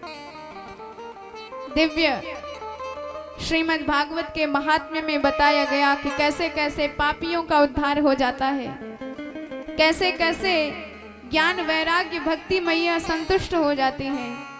अब हम सब प्रथम स्कंद में प्रवेश करते हैं, जिसमें 3 श्लोकों में जीवन में क्या ध्येय है, क्या पेय है और क्या गेय है बताया गया। तो सबसे पहले जब भागवत की रचना कर लिए तो व्यास जी भगवान के पास ले गए और दिखाया। तो भगवान ने पूछा कि इसका नाम बताओ। तो उन्होंने कहा इसका नाम है भागवत, मतलब भगवता प्रोक्तम इदम भागवतम, जो भगवान के द्वारा कहा गया है वही है भागवत। पास में लक्ष्मी जी बैठी थी, उन्होंने कहा कि बेटा तुम माता पिता में भेदभाव करते हो, अरे तुमने पिताजी का नाम लिया पर माता जी को तो भूल गए, और जबकि संपूर्ण सृष्टि भक्ति प्रधान है, मातृ गर्भ से ही संपूर्ण सृष्टि का जन्म होता है, और बिना माता के आप सृष्टि की संकल्पना ही नहीं कर सकते। हमारे ठाकुर जी भी श्री किशोरी जी के चरणों के गुलाम हैं, चरणों में लौटते पाए जाते हैं। हमारे यहाँ राम सीता नहीं कहा जाता, हमारे यहाँ पहले भक्ति का नाम लिया जाता है, फिर भगवान का नाम लिया जाता है। सीताराम कहा जाता है, राधे श्याम कहा जाता है, माता पिता कहा जाता है, पिता माता नहीं कहा जाता। व्यास जी को अपनी गलती महसूस हुई, उन्होंने अब श्रीमद और जोड़ दिया, अर्थात श्री माने साक्षात किशोरी जी भक्ता नाम दुख गाथाम शुणति और श्रावयति नारायणन, जो भक्तों के दुख गाथा को सुनती हैं और सुनने के बाद भगवान नारायण को सुनाती हैं, ऐसी श्री जी। तो श्री जी का नाम पहले जोड़ दिया और बन गया पूरा नाम श्रीमद् भागवत महापुराण। बोलिए श्रीमद् भागवत महापुराण की जय हो। तो जीवन में भक्ति की महिमा कितनी ज्यादा है इसको कोई बता ही नहीं सकता।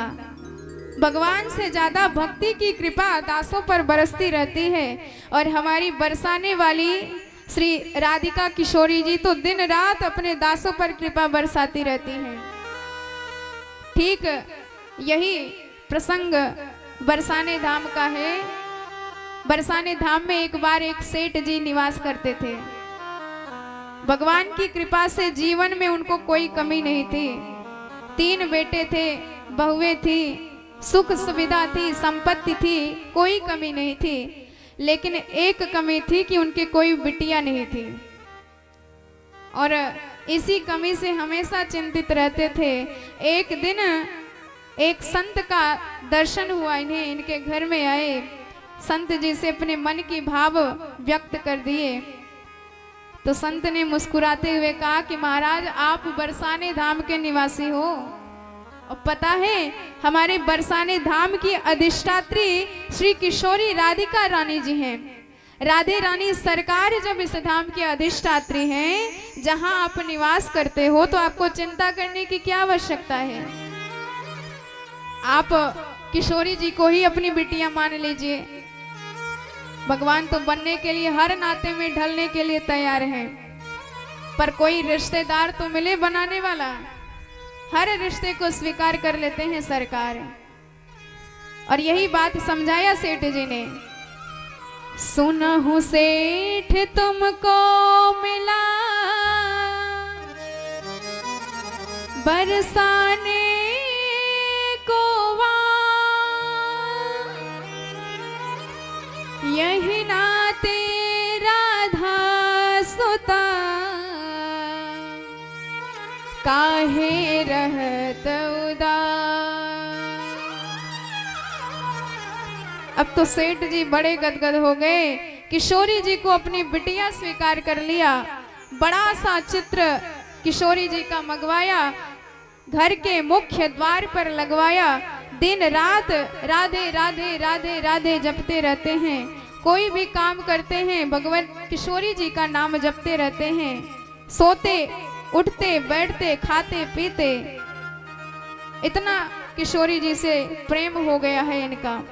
बारंबार अपने भाग्य की सराहना करते हैं कि मुझ जैसा धन्य, मुझ जैसा बड़भागी पूरे दुनिया में कोई नहीं होगा। 3 बहू बेटे हैं घर में, सुख सुविधा है पूरी,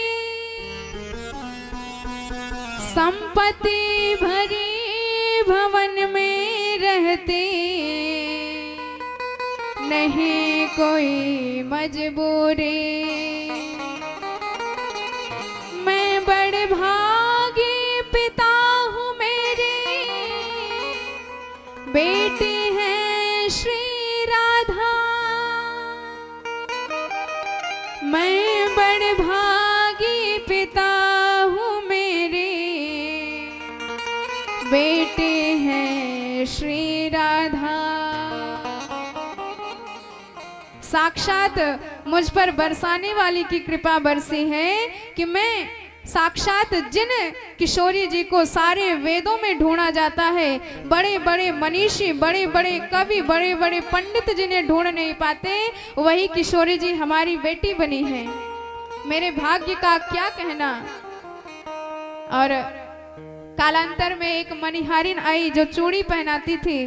सेठ जी ने उसको कह रखा था तुम मेरे घर जाके बहुओं को चूड़ियां पहनाना, बाकी पूरा दाम हिसाब करके मेरे दुकान से ले जाना। अब बहुओं ने चूड़ियां पहनी और जब भक्त भगवान से नाता बनाता है तो भगवान उस भक्त से कई गुना आगे बढ़ करके उस नाते को स्वीकार कर लेते हैं। सेठ जी ने बेटी माना है और राधा जी ने देखा कि पिताजी का घर है, मेरा भी अधिकार है, भाभियां चूड़ियां पहन रही है तो मैं क्यों पीछे हटूं। तो किशोरी जी भी आई और चूड़ियां पहन ली। अब मनिहारिन दुकान पर गई, सारा दाम बताया। उसने कहा कि महाराज आज 4 जन के हिसाब से दाम लूंगी, 1 जन को ज्यादा पहनाई हूं। सेठ जी को विश्वास नहीं हुआ। उन्होंने कहा कि क्यों, हमारे घर में तो केवल 3 बहुएं रहती हैं, ये चौथा कौन आ गया। तू झूठ बोलती है, मैं जाके घर पता लगाऊंगा, तत्पश्चात तुझे दाम दूंगा। और सेठ जी तो चले आए, बहुओं से पूछा कि चौथा कौन था। बहुओं ने भी मना कर दिया, पिताजी हम तो 3 ही थे, चौथा कौन आया जानते ही नहीं। सेठ जी ने कहा वही तो मैं कहूं, ये झूठ बोलती है। और रात्रि को जब भोजन इत्यादि करके शयन किया, नींद आई तो स्वप्न देखा। सपने में प्रकट हो ये वृषभानु की दुलारी बोली, तनया बनाय तात नात ना निभायो है। अरे चूड़ी पहन लेने मैंने, जान पितु गेह काल, आप मनिहारिन को मोल ना चुकायो है। और जैसे ही राधा जी का लटका हुआ सा मुख देखा तो सेठ जी पूछने लगे, बेटी क्या बात हो गई, तू इतनी दुखी क्यों है। किशोरी जी ने कहा बेटी मत कहो मुझे, मैं जान गई यह संसार हमेशा से धोखेबाज है। इस संसार से चाहे जितना मन लगा के आप रिश्ता बनाओ, कभी न कभी यह संसार धोखा दे ही देता है, उस रिश्ते को भूल ही जाता है। मैं भी बड़े भाव से तुझसे रिश्ता बनाई थी, तुझे अपना पिता बनाया था, पर तूने उस रिश्ते को भुला दिया। बेटी कहने का अधिकार ही नहीं है मुझे। मैंने उसी नाते से चूड़ियां पहन ली, पर आपको याद ही नहीं रहा कि आपके घर में चौथा आपकी बेटी भी रहती है, मैं रहती हूं आपके घर में। और जब ये बातें सुनी तो सेठ जी रुदन करने लगे, बोल नहीं पाए, उनका कंठावरुद्ध हो गया। राधिका जी बार बार कहती हैं, 3 बहू याद किंतु बेटी नहीं याद रही, कहत श्री राधिका को ही भर आयो है। राधिका जी बारंबार अश्रुपात कर रही हैं, सेठ जी कुछ बोल ही नहीं पा रहे हैं। तुरंत अपने बिस्तर पर से उठे, कपड़े पहने, दौड़ लगाई मनिहारिन के घर पर, दरवाजा खुलवाया और चरणों में साष्टांग गिर गए। उन्होंने कहा कि धन्य है तेरे भाग्य मनिहारिन, धन धन भाग तेरो मनिहारिन। मैंने मानी सुता किंतु निज नैनन नहीं निहारी है, चूड़ी पहन गई तब कर से श्री वृषभानु दुलारी है। धन धन भाग तेरो मनिहारिन, जब तोहे मिले अमोल धन, तब का मागत मोल, रे मन मेरे प्रेम से बस राधे राधे बोल। बारंबार चरणों में गिरकर वंदना करने लगे कि तुझे साक्षात जगन नायिका के दर्शन हुए हैं, पराम्बा भगवान की आह्लादनी शक्ति वृंदावनेश्वरी के दर्शन हुए हैं, जिनके दर्शनों के लिए बड़े बड़े संत करोड़ों करोड़ों वर्षों तक तपस्यारत रहते हैं, पर चरण के नख को भी नहीं देख पाते। धन्य है तेरे बाग। इसलिए जो भगवान के भक्त होते हैं वो केवल किशोरी जी की कृपा को प्राप्त करना चाहते हैं। यदि किशोरी जी की कृपा मिल जाए तो भगवान अपने आप कृपा बरसाने लगते हैं, पर किशोरी जी की कृपा नहीं है आप पर, लाख प्रयास कर ले, हरिर्हि साध्यते भक्त्या प्रमाणम तत्र गोपिका है। बिना भक्ति के भगवान कभी संतुष्ट नहीं होते हैं। इसलिए यदि शरण में जाना भी है तो किसके जाएं? श्री राधा रानी सरकार के चरणार बिंदों में जाएं, उनकी शरण में जाएं, वो अपने आप भगवान को पकड़ करके आपको दिला देंगे, प्राप्त करा देंगी आपको भगवत प्राप्ति की। राधे मेरी स्वामिनी, मैं राधे को जन्म जन्म मोह दीजियो, श्री वृंदावन श्री वृंदावन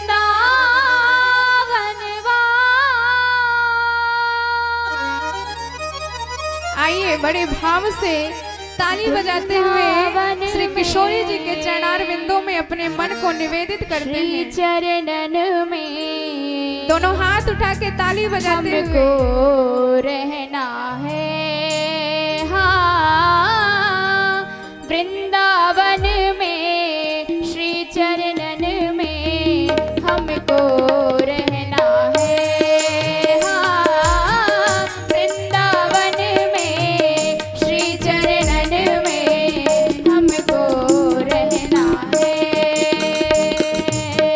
संतन के संग बैठ बैठ मोहे, संतन के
बोले भक्त वत्सल भगवान की जय हो, राधे रानी सरकार की जय हो।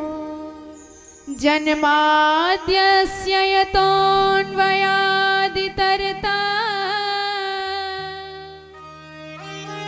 चार्थेष्वभिज्ञस्वरा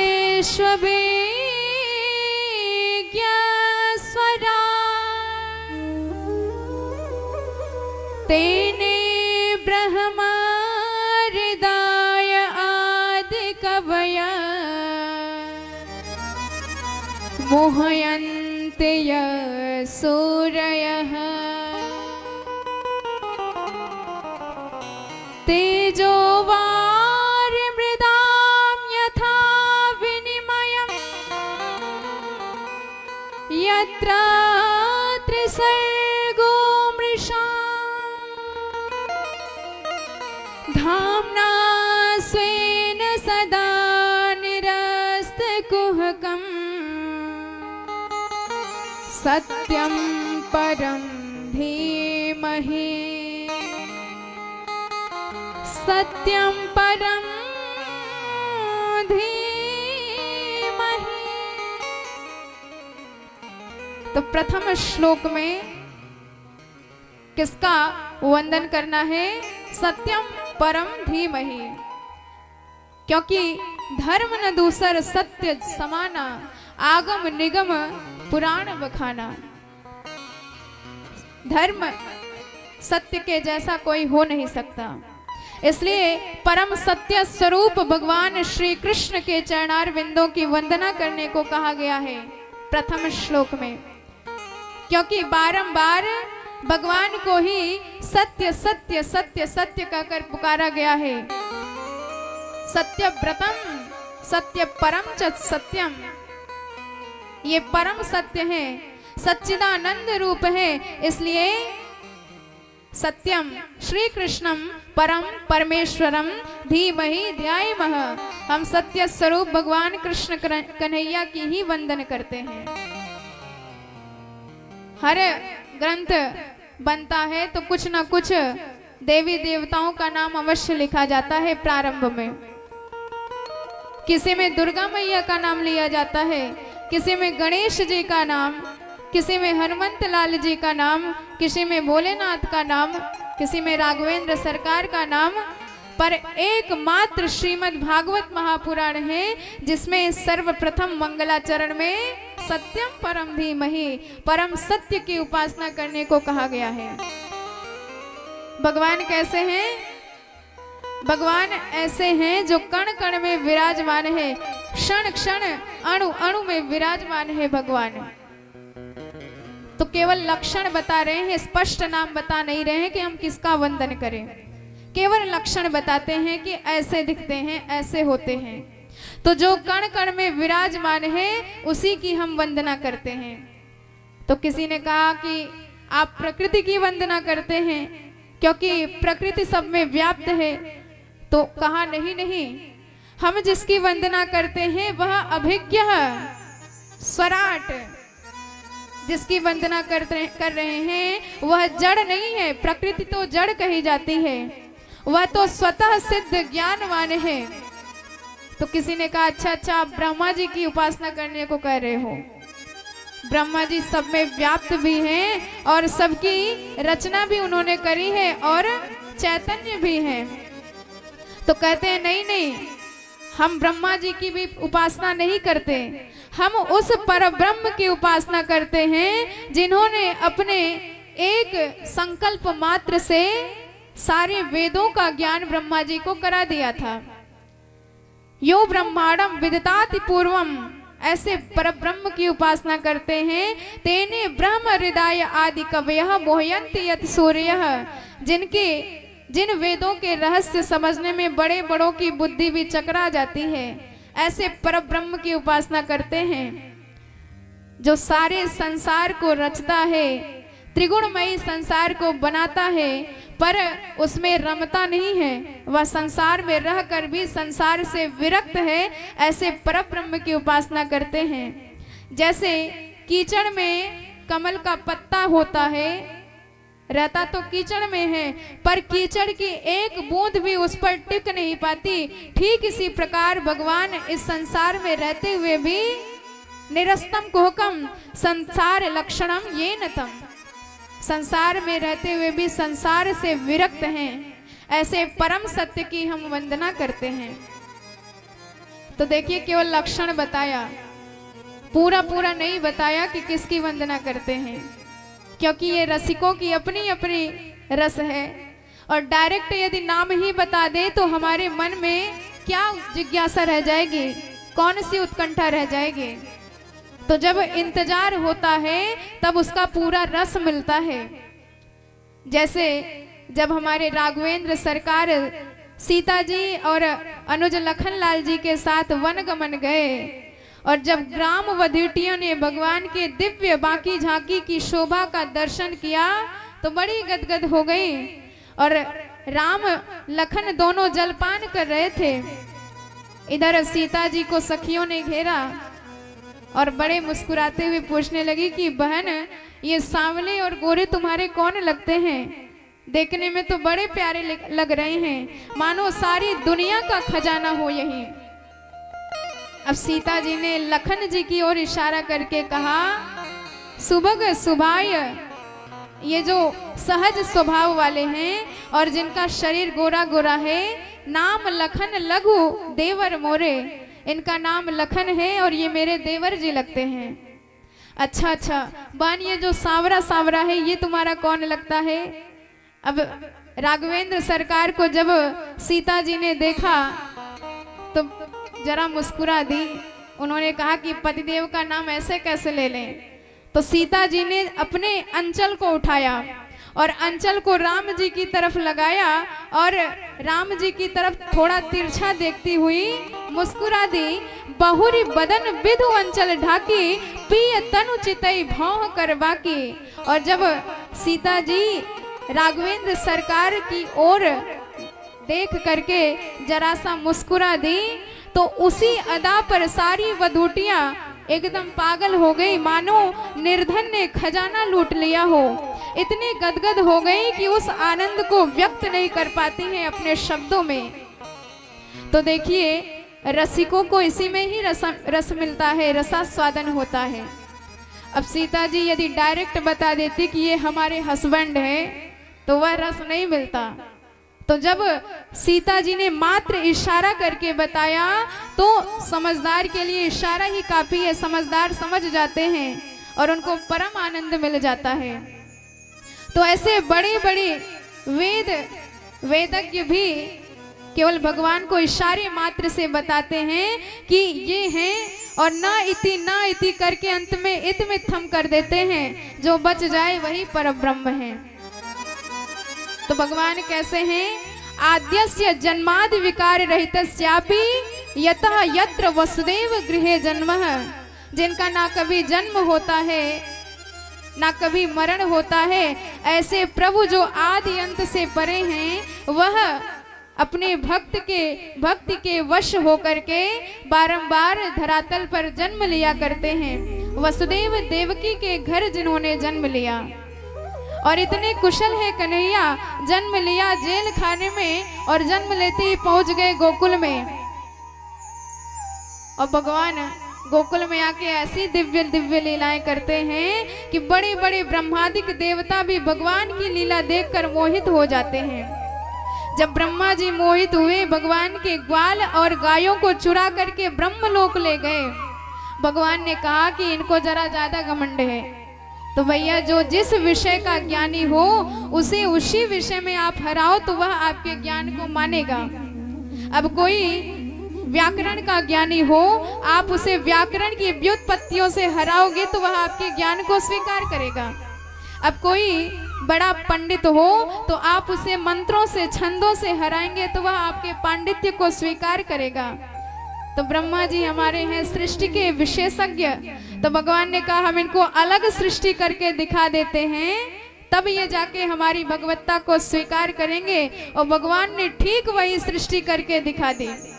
यावत वत्स पवत्स काल्प कवपुर यावत करांग्यादिकम यावत द्यष्टि विषाण वेणुदल सिंह यावत विभूषांबरम यावत छील गुणा विदा कृतवयो यावत विहारादिकम सर्वम विष्णुमयं गिरोंगवदजो सर्वस्व रूपो बभो। भगवान ने दिखा दिया कि हम ही चरने वाले और हम ही चराने वाले, हम ही बनने वाले और हम ही बनाने वाले, संपूर्ण सृष्टि के अभिन्न निमित्तोपादान कारण है भगवान। और यहाँ तक कि भगवान के बड़े भैया संकर्षण दाऊ जी भी भगवान की यह लीला नहीं समझ पाए। मोहयंती यत सूर्य, बड़े बड़े विद्वान भी भगवान की लीला देख देख कर मोहित हो जाते हैं। और भगवान जब अपने गोप ग्वालों के बीच रह करके अपने अधर पर वेणु रख करके उसके छिद्रों को निनादित करते हैं तो ऐसा दिव्य स्वर प्रवाहित होता है कि उस स्वर की तान जिसके गई कान वही भूल जाता है अपना समस्त बान। गुण विनिमय हो जाता है। हमारी यमुना महारानी का गुण है बहते रहना, पर भगवान की वंशी की ध्वनि सुनती है तो एक जगह रुक करके भगवान की वंशी के रव को पान करने लग जाती है। यमुनायाः कठिनत्वम और पाषाणार्द्रे द्रवत्वम। और जब गिरिराज गोवर्धन नाथ भगवान की वंशी की रव सुनते हैं तो एकदम द्रवीभूत होकर बहने लग जाते हैं। भगवान की वंशी का इतना बड़ा वैशिष्ट्य है। और यही बात गोपियां भी सरकार से कहती हैं कि प्रभु आप जब देखो तब वंशी मत बजाया करो। भगवान कहे क्यों? वंशी हमारी, मर्जी हमारी, जब हमारा मन कहेगा तब हम बजाएंगे। गोपियों ने कहा सरकार जानती हूँ आपकी वंशी है, आपकी मर्जी है, पर आपकी वेणु में यह चमत्कार है, एक बार वंशी बज जाती है तो हमारा ध्यान उचट जाता है। और तो और आपके वंशी में यह गुण है कि सारा गुण ही परिवर्तित हो जाता है। जो संसार का गुण है आपकी वंशी की ध्वनि सुनते ही वह संसार का गुण बदल जाता है। जल का गुण है बहना, पर वह गुण बदल जाता है और जल जड़ बन जाता है। और गिरिराज गोवर्धन नाथ का गुण है जड़ होना, पर जैसे ही वंशी बजती है तो बेचारे बहने लग जाते हैं। और प्रभु जब हम भोजन बनाने लग जाते हैं और बंशी आपकी वृंदावन में बज जाती है, बंशी बजते ही जो अग्नि होती है वह जल में परिवर्तित हो जाती है। मुरहर रंध्रन समये माकुरु मुरली रवम मधुरम नीर समेता रसता कृशानुतप्येते रस निरता। तो भगवान की वंशी का यही वैशिष्ट्य है। एक बार भी जिसने सुन लिया वह पागल हो जाता है, फिर दुनिया में कुछ सुनने लायक बच ही नहीं पाता है। और कदाचित भगवान की वंशी के साथ साथ भगवान की दिव्य बांकी झांकी शोभा का दर्शन भी हो जाए तो फिर बात ही मत पूछो।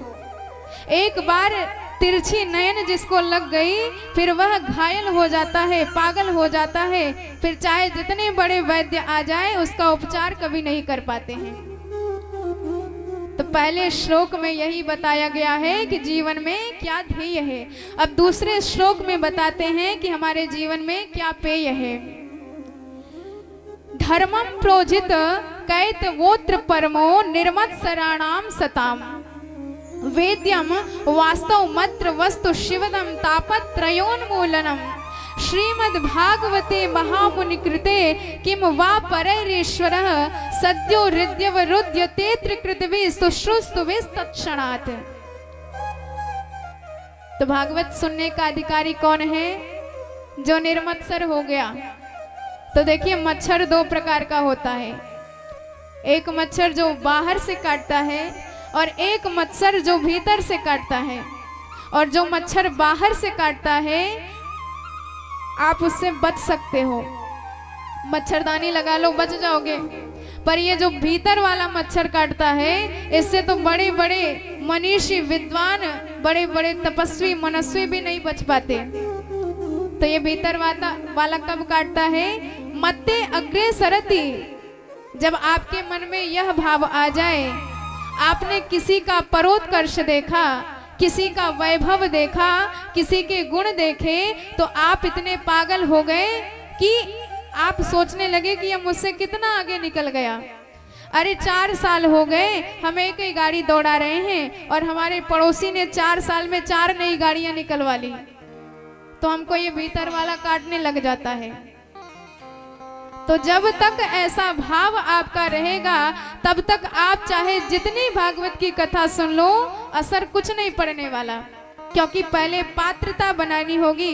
जब तक पात्रता नहीं होगी, तब तक चाहे जितना अमृत जैसा रस बहा दिया जाए, बेकार सिद्ध हो जाता है। चाहे कामधेनु का अमृत जैसा दूध हो, पर जरा से खट्टे बर्तन में आप रख दोगे तो फट जाएगा। तो ठीक इसी प्रकार जब हमारा मन ही बेकार रहेगा, तो भगवान की यह रसमयी अमृतमयी कथा भी बेकार सिद्ध हो जाएगी। तो पहले अपने जीवन में पात्रता उतारो, और यदि पात्रता नहीं है आपकी, तो चाहे ब्रह्मा जी भी आके आपको उपदेश दें, उसका कुछ भी असर नहीं पड़ेगा। तो एक बार किसी ने कहा कि हम बड़े से बड़े स्रोत के पास जाएंगे और जल भर के ले आएंगे। आपने कहा नल से तो तभी सभी भर लेते हैं, हम जाएंगे तालाब के पास, नल से बड़ा होता है, पर तालाब से भी कुछ बड़ा होता है, तो हम जाएंगे नदी से भर करके जल लाएंगे। आपने कहा नहीं, नदी से भी कुछ बड़ा होता है और वह है सागर, हम जाएंगे सागर से जल भर के लाएंगे, और लोटा एक ही है। तो आपका लोटा एक ही है। अब चाहे नल से भरो, चाहे तालाब से भरो, चाहे नदी से भरो, चाहे सागर से भरो, जल तो उतना ही आएगा। करम कमंडल कर लिए तुलसी जह जह जाई, सरिता समुद्र कूप जल बूंद न अधिक समाई। तो आपके मन की पात्रता जितनी रहेगी, रस उतना ही आपके हृदय में विराजमान हो पाएगा। तो पहले जीवन में पात्रता बनाओ, और यदि एक बार आपके जीवन में पात्रता आ गई, आपने भगवान की कथा सुन ली, तो सत्यो हृदय रुद्य तेत्र कृतभि सुश्रुस्तुभि तक्षणात्, आपके हृदय भवन में भगवान आके बंधक बन जाएंगे। तो जरा आप विचार करें सूत जी की बातों पर। ये नहीं कहा कि आपके हृदय में आके बैठ जाएंगे, सीधे कह दिया बंधक बन जाएंगे। तो बंदी और विराजमान होने में बड़ा अंतर है। बंदी उसे कहा जाता है जो ना तो अपनी इच्छा से आता है, ना अपनी इच्छा से जाता है, और विराजमान उसे कहा जाता है जो अपनी इच्छा से आता है, अपनी इच्छा से जाएगा। आप कथा सुनने का लक्ष्य बना करके निकले कि हम थोड़ा व्यवहार निभाएंगे, 1-2 घंटा सुनेंगे फिर चले आएंगे, और कथा का नियम आपको पता नहीं था। आते ही दरवाजा गेट लगा दिया गया, ताला लगा दिया गया कि जब तक कथा पूरी नहीं हो जाती तब तक यह गेट खुलेगा नहीं। अब तो आप आके बंधक हो गए, अपनी इच्छा से जा भी नहीं सकते। तो ठीक इसी प्रकार आपने कथा सुनी नहीं है, मात्र आपने संकल्प बनाया कि कथा सुननी है, तो भगवान उसी क्षण आपके हृदय में भवन में आकर के बंधक बन जाते हैं। शुश्रूषुभि तत्क्षणात् ईश्वरः हृदि अवरुध्यते। तो जीवन में पेय क्या है? मात्र भगवान की कथा। अब गेय क्या है यह बताते हैं। गेय और पेय ध्येय, यही जीवन में यदि आपने जान लिया तो अपने आप आपका उद्धार हो जाता है। निगम कल्पतरोर गलितम फलम सुख मुखादमृता द्रव संयुतम पिबत भागवतम रसमालयम मुहुर्हो रसिका भुवि भावुका। तो वेद रूपी वृक्ष का परिपक्व फल है श्रीमद् भागवत। तो किसी ने कहा कि महाराज वेद की इतनी ऊंची शाखा से यह फल टूटा होगा और गिरा होगा तो चकनाचूर हो गया होगा। तो व्यास जी ने कहा नहीं नहीं, यदि डायरेक्ट गिरा होता तो अवश्य टूट जाता, पर ये तो डाली प्रति डाली की सहायता से नीचे आया है, इसलिए टूटा फूटा नहीं है, ज्यों का त्यों समूचा आपके हाथ में आया है। शिष्य प्रशिष्य पल्लव परंपरा शनैर शनैर अखंड मेवावतूर्णम न तो उच्च निपाटेन स्फुटितम, इसलिए यह टूटा फूटा नहीं है। सर्वप्रथम नारायण के नाभि कमल से ब्रह्मा जी प्रकट हुए थे, तो नारायण से यह फल ब्रह्मा जी को प्राप्त हुआ था, और जब ब्रह्मा जी की शाखा से टपका तो नारद जी की शाखा पर अटका। अब नारद जी की शाखा से टपका तो व्यास जी की शाखा पर अटका, और व्यास जी की शाखा से टपका तो आके सुखदेव जी की शाखा पर लटका, और सुखदेव जी से समस्त भारतीयों को इसका लाभ प्राप्त हुआ। तो कहा कि महाराज आपका फल मीठा है कि खट्टा है, क्योंकि मीठा फल पाने में आनंद आता है, खट्टा फल खाओगे तो गला खराब हो जाएगा। तो व्यास जी कहते हैं कि एकदम मीठा है। कैसे मान लें, प्रमाण पत्र दीजिए। उन्होंने कहा कि अच्छा ये बताओ, किसी फल में जब तोता चोंच लगा देता है तो क्या मानोगे आप?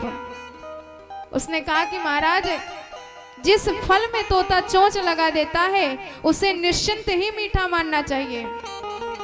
तो हमारे भागवत रूपी फल में भी सुखदेव जैसे परमहंस शिरोमणि का तुंड लगा हुआ है, इसलिए यह शुक तुंड संस्पृष्ट फल है, मधुराति मधुर दिव्याति दिव्य है। इसलिए आप इसका आस्वादन करो, रस पान करो, और तब तक करो जब तक आप रस से भर ना जाओ।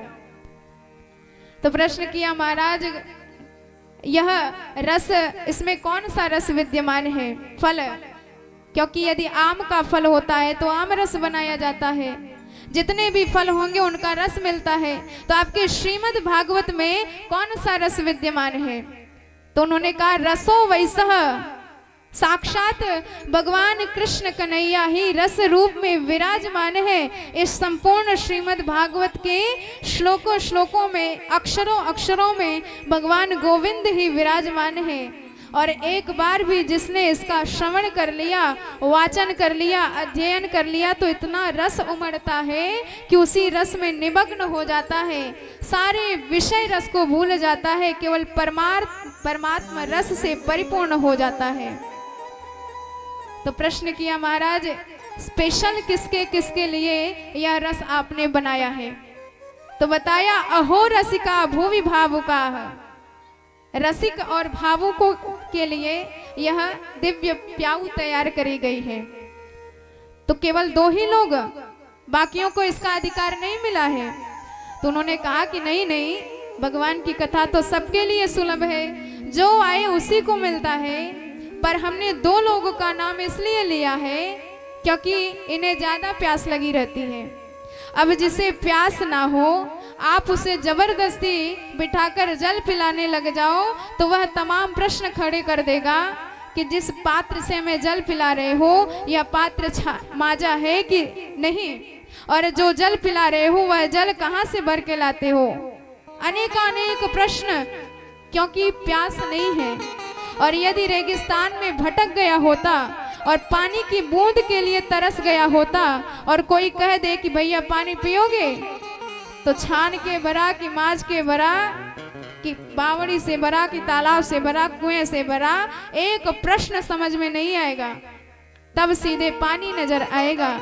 इसलिए जो भगवत तत्व के रसिक हैं, भगवत कथा के रसिक हैं, भावुक हैं, उनकी प्यासी निगाहें ढूंढती रहती हैं कि कब हमें भगवान की कथा मिले। वो किसी प्रकार के कार्ड का इंतजार नहीं करते, किसी प्रकार के निमंत्रण का इंतजार नहीं करते, केवल भगवान की कथा के रसिक आतुर बने रहते हैं। तो दिव्य 3 श्लोकों में बताया कि जीवन में क्या ध्येय है, क्या गेय है और क्या पेय है। अब यही सत्संग नैमिषारण्य की पावन तीर्थ में चल रहा है। नैमिषे निमिष क्षेत्रे ऋषिया शौनकादयः सत्रम सर्गाय लोकस्य सहस्त्र सममासतः। तो नैमिषारण्य तीर्थ में सूत जी महाराज से शौनकादि मुनियों ने 6 प्रश्न किए और इन्हीं 6 प्रश्नों के उत्तर में संपूर्ण श्रीमद् भागवत का दर्शन करा दिया सूत जी महाराज ने। तो प्रश्न क्या था? किम श्रेयः शास्त्र सारः कः स्वावतार प्रयोजनः किम कर्मः कोवतारश्च धर्मः कम शरणं गतः। पहला प्रश्न किया प्राणी मात्र का कर्तव्य क्या है। दूसरा प्रश्न किया कि भगवान आते हैं पापियों के पाप का प्रक्षालन करने, धर्म की संस्थापना करने, और हम जानते हैं भगवान अपनी इच्छा से पापियों का नाश कर सकते हैं। तो जब उनकी इच्छा से ही सब कुछ हो जाता है तो ऐसे भगवान अवतार क्यों लेते हैं? और यदि भगवान अवतार लेते हैं तो कहाँ कहाँ कितने भगवान के अवतार हुए हैं। और फिर प्रश्न किया कि शास्त्र तो बहुत हैं पर लोगों के पास समय कम है, बुद्धि कम है, इसलिए जरा शास्त्रों का सार क्या होता है यह हमें बता दीजिए, ताकि थोड़े से समय में हम उनका स्वाध्ययन करके अपने आप का अपना उद्धार कर लें, अपने आप को भव से पार लगा लें। और प्रश्न किया कि भगवान आते हैं धर्म की रक्षा करने के लिए, और जब धर्म की स्थापना करके भगवान चले जाते हैं तो धर्मः कम शरणं गतः। और यही प्रश्न किया, इन्हीं प्रश्नों के उत्तर में सूत जी ने संपूर्ण भागवत सुना दिया। तो सूत जी ने कहा कि तुम्हारा प्रश्न तो बड़ा दिव्य है, यह प्रश्न संपूर्ण संसार का उद्धार करने वाला है। तो सबसे पहले सुखदेव भगवान का ध्यान किया, तत्पश्चात प्रश्नों का उत्तर देते हैं। यम प्रव्रजंत मनुपेतम उपेत कृत्य द्वैपायनो विरह कातर आज भाव पुत्रेति तन्मयतया तरवो भिनेदु तम सर्वभूत हृदय मुनिमात मानतोस्मि। सुखदेव जी का ध्यान किया, जो 12 वर्ष तक मैया के गर्भ से बाहर ही नहीं निकले, भगवान स्वयं आके उनको प्रतिज्ञा किए कि हमारी माया तुझको व्यापेगी नहीं, तब जाके वह मातृ गर्भ से बाहर निकले और ऐसे विरक्त हुए, गर्भ से निकलते ही सीधे जंगल की तरफ प्रस्थान कर दिए। जिनका जनेऊ भी अभी नहीं हुआ है, यज्ञोपवीत संस्कार जिनका नहीं हुआ है, पिताजी मारे मोह के पुत्र पुत्र कहते पीछे पीछे भागे जा रहे हैं, पर सुखदेव जी उत्तर नहीं देते हैं। ऐसे सुखदेव महाप्रभु के चरणार बिंदों में बारंबार प्रणति निवेदित करते हैं, जिन्होंने सारे शास्त्रों का, सारे श्रुतियों का मंथन करके एक ज्ञान का द्वीप प्रज्वलित किया है। जो साधक अज्ञान के अंधकार में भटक गए थे उनके लिए एक मार्ग प्रकाशित किया है सुखदेव भगवान ने। तो अब सबसे पहले प्रश्न का उत्तर देते हैं कि प्राणी मात्र का कर्तव्य क्या है। तो प्राणियों का कर्तव्य क्या है? सवै पुंसां परो धर्मो यतो भक्ति अधोक्षजे अहेतु क्या प्रतिहता ययात्मा संप्रसीदति। प्राणियों का कर्तव्य क्या है? भगवान के चरणों में दृढ़ प्रेम होना। पर प्रेम तो हम सभी करते हैं, पर कब? जब जरूरत पड़ती है तब। सुख में भगवान को भूल जाते हैं और जब विपत्ति आती है तो बड़े भगवान याद आते हैं। तो ऐसा प्रेम जीवन में नहीं रहना चाहिए। जीवन में हर पल में, हर क्षण में भगवान की याद आए, ऐसा आपका दृढ़ प्रेम रहना चाहिए। ऐसा नहीं कि केवल सुख में भगवान याद आए, दुख में भगवान याद आए, सुख में आप उनको भूल जाएं। तो यदि ऐसा प्रेम आपके जीवन में आ गया तो अपने आप जीवन का कल्याण हो जाएगा। भगवान के कुल 24 अवतार हुए।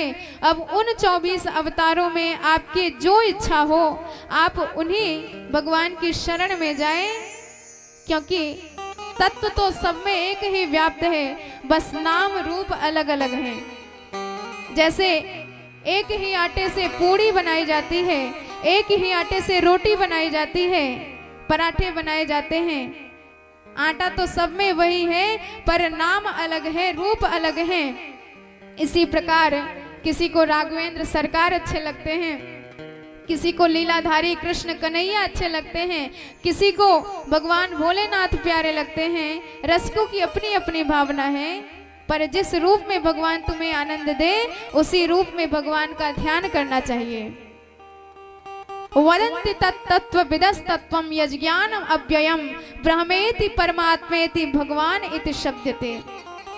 वही ज्ञानियों का ब्रह्म है, वही योगियों का परमात्मा है, वही भक्तों का भगवान है, उसमें कोई अंतर नहीं है। जल से ही बर्फ बनता है और जल से ही भाप बनता है, तीनों एक ही हैं, पर नाम और रूप अलग अलग हैं। ठीक इसी प्रकार का ज्ञान कराया। अब बताते हैं कि श्रीमद् भागवत की रचना किसने करी। तो द्वापरे समनु प्राप्ते तृतीय युग पर्यये जातः पराशराद्योगी वासव्यः कलया हरे। जब द्वापर युग का अंत होने लगा तो उसके अंतिम समय में कृष्ण द्वैपायन नाम के व्यास हुए। तो इन्होंने भगवान की इतनी शक्ति प्राप्त करी, भगवान की इतनी अद्भुत कृपा प्राप्त करी कि ये अपने दिव्य दृष्टि से भविष्य देख सकते थे। तो व्यास इनका नाम क्यों पड़ा? वेद विस्तार करनाद व्यासा नाम भवन मुनि। इन्होंने 1,00,000 श्लोक के वेदों को बांट कर विस्तार कर दिया, इसी से इनका नाम व्यास पड़ गया। तो जो विस्तार कर दे उसी को व्यास कहा जाता है। जब भविष्य पर दृष्टिपात किया तो देखा कलयुग वालों की स्थिति। कलयुग में लोगों की बुद्धि भी मंद, भाग्य भी मंद। कैसे कल्याण होगा? कदाचित आपका भाग्य मंद हो और बुद्धि तेज हो तो बुद्धि के बल पर आप अपना जीवन निर्वहन कर लेंगे, और कदाचित आपकी बुद्धि मंद हो तो भाग्य के बल पर आपका जीवन चल जाएगा। लेकिन जब दोनों ही मंद हो तो कैसे कल्याण होगा? तो उन्होंने एक वेद को 4 भागों में बांट दिया, ऋग्वेद, यजुर्वेद, सामवेद, अथर्ववेद। पर जब समझ में नहीं आया कि इससे लोगों का कल्याण नहीं हो सकता, तो एक एक करके 17 पुराण रच डाले, पर फिर भी मन में आनंद नहीं आया। तो सोचने लगे कि क्या किया जाए। तो उसी समय साक्षात नारद जी प्रकट हुए। नारद जी के चरणों में प्रणाम किया। तो नारद जी ने कहा कि आपके दुख का कारण क्या है, हम आपको स्पष्ट बताते हैं। तो नारद जी ने अब जब बताना प्रारंभ किया तो कभी आप मूल प्रति में देखेंगे तो अब लगाया जाता है श्री नारद उवाच। पहले केवल नारद उवाच, लेकिन अब श्री नारद उवाच, मतलब अब साक्षात भगवान ही भक्त के मुखारविंदों से बोल रहे हैं। और जब भक्त संकट में पड़ता है तो किसी न किसी भक्त के वाणी से भगवान ही प्रकट हो जाते हैं और उस भक्त का उद्धार कर डालते हैं। तो नारद जी ने बताया कि आपकी गलती हम बताते हैं। आपने अपने तमाम ग्रंथों में बड़ी बड़ी ज्ञान की बातें लिखी, पर आपने कभी भी भगवान के गुणानुवाद नहीं गाए हैं। तो व्यास जी, आपका ग्रंथ चाहे जितना ज्ञान संपन्न हो, पर यदि भगवान नाम से संस्पृष्ट नहीं है तो आपका संपूर्ण ग्रंथ बेकार चला जाएगा। जैसे नाव तो है, उसमें नाविक नहीं है, ठीक इसी प्रकार भगवान के नाम के बिना आपका ग्रंथ भी अशोभनीय हो जाएगा। सोहन राम प्रेम बिनु ज्ञान, सोहन राम प्रेम बिनु ज्ञानो, सोहन राम प्रेम बिनु ज्ञानो, कर निधान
स्वचक्षित्रपदं हरेर्यशो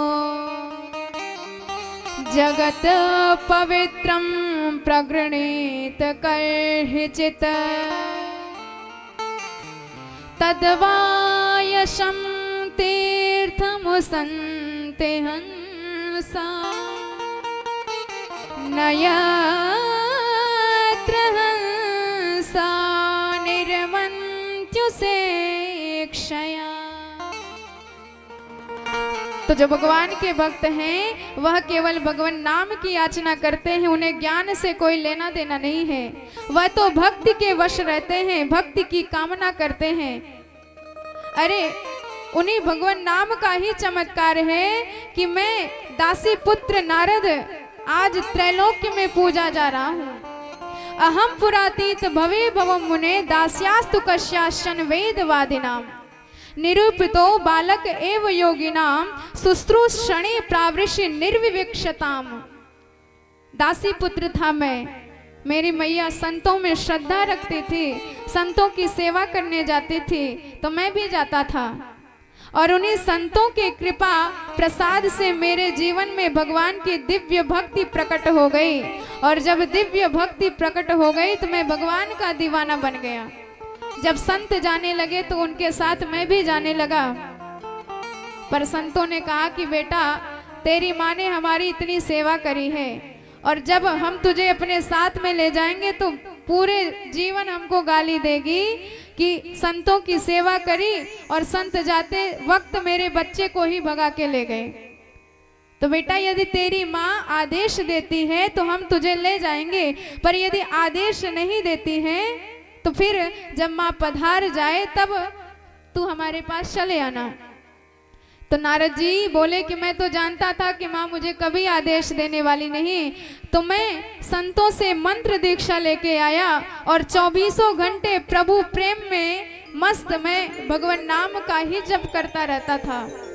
और जब माँ ने मुझे भगवान के प्रेम में इतना मस्त व्यस्त देखा तो माँ की धड़कन तेज हुई कि कहीं मेरा बेटा बाबा ना बन जाए। तो माताओं की यह आदत होती है प्रायः हमारा बेटा चोर ना बन जाए, डकैत ना बन जाए और कुछ ना बन जाए, इसकी कोई फिक्र नहीं रहेगी, पर कहीं बाबा ना बन जाए इसकी बड़ी चिंता रहती है। तो मेरी मैया की भी धड़कन तेज भई। अब तो जो भी घर में आता मैया सबसे एक ही बात कहती कि मेरे बेटे की शादी करा दो। घर में रुनक झुनक करती बहू रानी आ जाएगी तो मैं भी फिर अपने चित्त को शांत कर पाऊंगी। नारद जी की धड़कन अब तेज भई, भगवान से कहे कि प्रभु हम तो इंतजार में हैं कब मैया पधारे तो भजन करें, और कहीं देवी जी आ गई तो फिर देवी जी के पधारने की हमको इंतजार करनी पड़ेगी। प्रभु आप ही कुछ करो, नहीं तो पूरा जीवन हमारा इंतजार में चला जाएगा। तो भगवान की कृपा हुई। एक दिन मैया दूध दूने जा रही थी, रात्रि के वक्त अंधकार में सर्प के ऊपर पैर रख दिया, सर्प ने डस लिया तो मैया का प्राणांत हो गया। एकदा निर्गता गेहा दुहन्ते निशिगाम पथि सर्पो दशत्पता कृष्ण कृपणा काल जोदितः। अब तो मैं सीधे उत्तर दिशा की ओर गया। एक सरोवर में हाथ मुंह धुलकर वृक्ष के नीचे बैठा, मंत्र जपने लगा तो अचानक भगवान की दिव्य बांकी झांकी स्वरूप मेरे हृदय में प्रकट हो गई। और जैसे ही भगवान की शोभा का दर्शन हमने किया तो मैं तो परम गदगद हो गया कि साक्षात भगवान के साक्षात्कार मुझे हो गए। पर दूसरे ही क्षण वह छवि गायब हो गई। अब तो जैसे किसी मछली को जल से बाहर निकाल कर फेंक दिया जाए, ठीक इसी तरह मैं भी भगवान के विरह में तड़पने लगा। भगवान ने कहा कि बेटा अगले जन्म में हम तुझे अवश्य मिलेंगे। तो जब हमारा यह जन्म गुजरा तो अगले जन्म में जो मैं दासी पुत्र था वही दासी पुत्र आज भगवान की कृपा से ब्रह्मा जी का मानस पुत्र बन गया। तो मैं ब्रह्मा जी का बेटा बनकर भी भगवान की भक्ति को नहीं छोड़ा, दिन रात भगवान के ही भजनों में मस्त रहता था। और एक दिन हमने इतना बढ़िया भजन किया, भगवान गदगद हो गए और प्रसन्न होके भगवान ने अपनी वीणा मुझे प्रदान कर दी और भगवान ने आदेश दिया कि इसी वीणा पर मेरे गुणगणों का नित्य गायन करते रहना और सारे संसार में हमारा प्रचार प्रसार करना। तब से व्यास जी मैं भगवान के द्वारा प्रदत्त इस वीणा पर उन्हीं के नामों का गुणगान करता रहता हूँ। तो आइए हम भी श्रवण करते हैं कैसे नारद जी भगवान की गुणगान करते हैं, भगवान ने कैसे नारद जी को वीणा प्रदान करी है। देव दत्तामि मां वीणा, देव दत्तामि मां वीणा, देव दत्तामि मां वीणा, सरे ब्रह्म विभूषिता, सरे ब्रह्म विभूषिता, देव दत्तामि मां वीणा, देव दत्तामि मां वीणा, मूर्छयित्वा हरिकथा, मूर्छयित्वा हरिकथा, गायमानश्चराम्यहम्,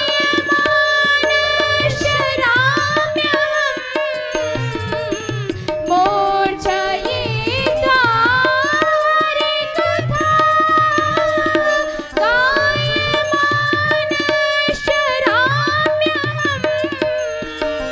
गायमानश्चराम्यहम्,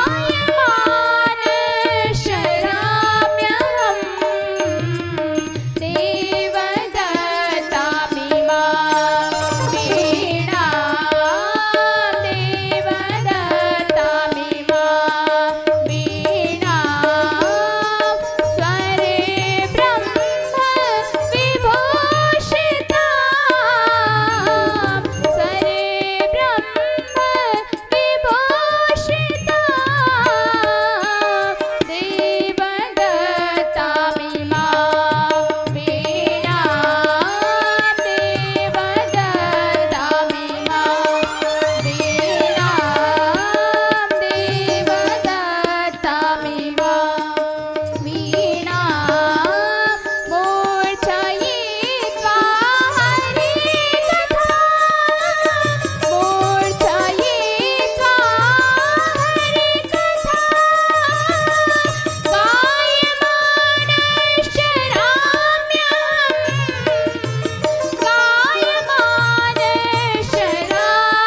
गायमानश्चराम्यहम्, देव दत्तामि मां वीणा, देव दत्तामि मां वीणा, देव दत्तामि मां वीणा, देव दत्तामि मां वीणा।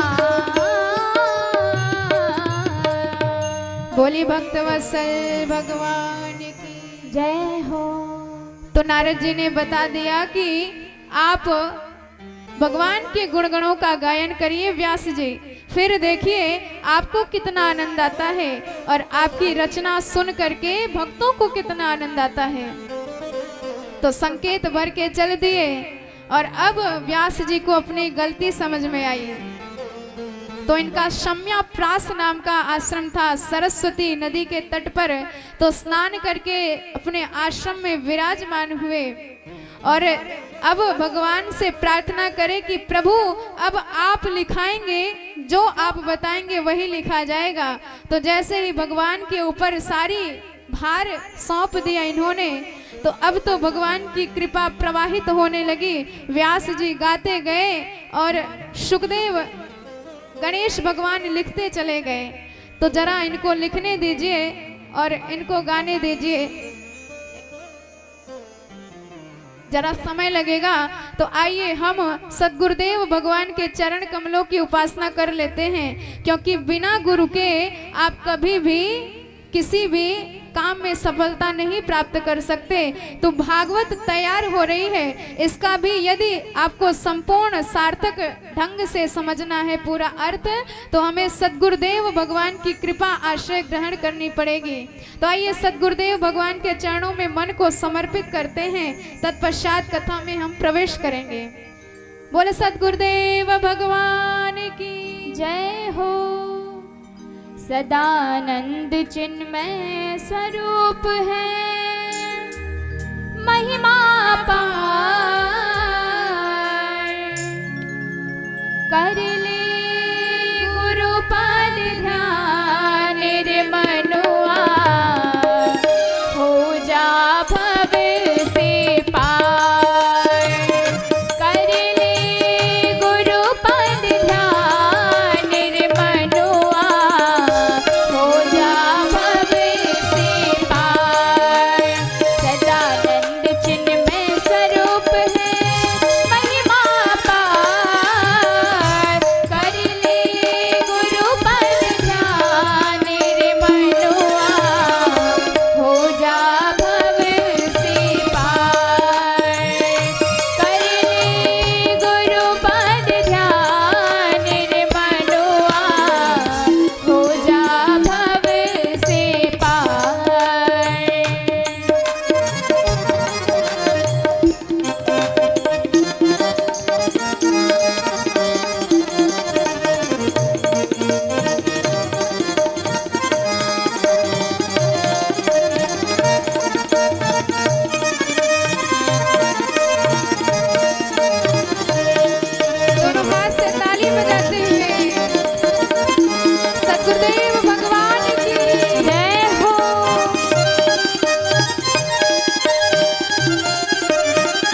बोले सद्गुरुदेव भगवान की जय हो। जब कालांतर में 18,000 श्लोकों की पावन संहिता तैयार हो गई तो व्यास जी ने सोचा कि परमहंसों की संहिता है तो सबसे पहले किसी परमहंस को ही देना चाहिए। तो सुखदेव भगवान की याद आई तो अपने 2-4 शिष्यों को 2-4 श्लोक रटाया और कहा कि यत्र तत्र गुनगुनाओ। और एक चेला श्लोकों को गुनगुनाता हुआ एक गुफा के बाहर से गुजरा और उसी गुफा में सुखदेव जी बैठ करके ब्रह्म का चिंतन कर रहे थे। बर्हापीडम नटवर वपुः कर्णयो कर्णिकारं बिभ्रत्वा सह कनक कपिसुं वैजयन्तीं च माला रन्ध्रान् वेणोरधर सुधया पूरयन् गोपवृन्दये वृन्दारण्यं स्वपदरमणम् प्राविशद गीत कीर्तिः। और श्लोक जब गुनगुनाया तो सुखदेव जी के सामने एक दिव्य झांकी प्रकट हो गई। मानो कोई कहता है कि अपने सिर में मोर मुकुट धारण किए हुए, गले में वैजंती की माला पहने हुए, कानों में कनेर का पुष्प लटकाए हुए, पीतांबरी फहराते हुए, वंशी बजाते हुए, गैया चराते हुए, ग्वालों से अपनी कीर्ति का बखान श्रवण करते हुए कोई वृंदारण्य में प्रवेश कर रहा है। और जैसे ही मोर मुकुट बंसी वाले की बाकी झांकी मन में आई सारा ध्यान टूट गया। उन्होंने सोचा कि ऐसे मोर मुकुट वाले का दर्शन हम भी करेंगे, पर दूसरे ही क्षण सोचने लगे कि भैया कोई सुंदर हो और उसका स्वभाव भी उतना सुंदर हो, यह कोई गारंटी नहीं। पता चले हम जाएं और हमें स्वीकार ही ना करें। तो फिर चिंतन करने लगे ब्रह्म का, पर दूसरे चेला ने दूसरा श्लोक सुना दिया। अहो बकीयं स्तन कालकूट जिघांसया पाययदप्यसाध्वी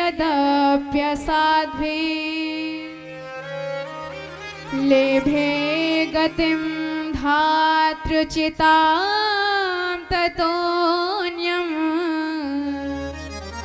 कं वा दयालुं शरणं व्रजेमः।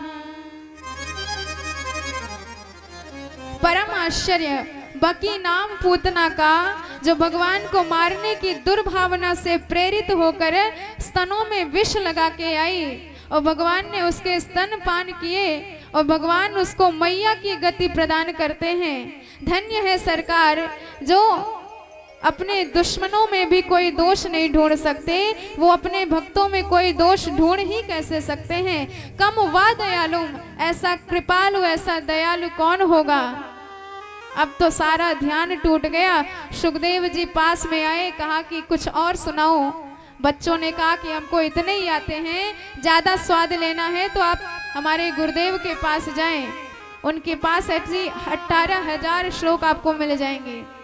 तो सुखदेव जी अब व्यास जी के पास आए। हरिर गुणाक्षिप्त मतिर भगवान बादरायण है। व्यास जी तो गदगद हो गए कि मैं जिसके पीछे भाग रहा था वो लौट के नहीं आया। धन्य है भगवान के गुणगण जिन्होंने खींचकर इसे मेरे पास पहुंचा दिया। और सुखदेव जी को बैठा करके दिव्य श्रीमद् भागवत का अध्ययन कराया और सुखदेव जी तो परम हंस शिरोमणि हो गए। कथावसाने निजलाभ पूर्णा प्रेमणा पठन भागवतम शनैः शनैः। और संपूर्ण भागवत को कंठस्थ करने के पश्चात समय आने पर वही प्रसाद इन्होंने परीक्षित को पिलाया। तो जब परीक्षित महाराज का नाम लिया तो शौनकादि मुनियों ने कहा कि महाराज ये परीक्षित जी कौन है।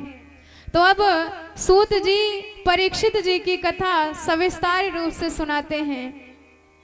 एक बार जब महाभारत का युद्ध संपन्न हुआ, 18वें दिन के युद्ध में पांडवों को विजय श्री प्राप्त हुई और भीम जी महाराज के गदा ने दुर्योधन के उरु का भेदन कर दिया, उसके जंघे को तोड़ दिया और उसे युद्ध भूमि में ऐसे ही तड़पता छोड़कर पांडव चले गए। और जब अश्वत्थामा ने दुर्योधन की यह दशा देखी तो बेचारा बड़ा द्रवीभूत हुआ। कहने लगा कि मित्र, मैंने आपका साम्राज्य देखा है, आप जैसे महापुरुष की यह स्थिति, आपकी जो भी अंतिम इच्छा हो आप मुझे बताएं, इसका वर्णन करें। तो दुर्योधन ने कहा कि मित्र, हम 100 भाई थे पर 100 में से एक भी नहीं बचे और हमारे शत्रु पक्ष 5 भाई थे और 5 में से एक को भी कुछ नहीं हुआ। यदि एक की भी संख्या कम हो जाए तो फिर मेरे मरते मन को जरा शांति मिले। तो अश्वत्थामा ने कहा तुम एक की बात करते हो, मैं 5 को लेके आऊंगा। और अश्वत्थामा इसी विचार से गया पांडवों के शिविर में। पर भगवान जिसकी रक्षा करना चाहे उसका कौन क्या बिगाड़ सकता है।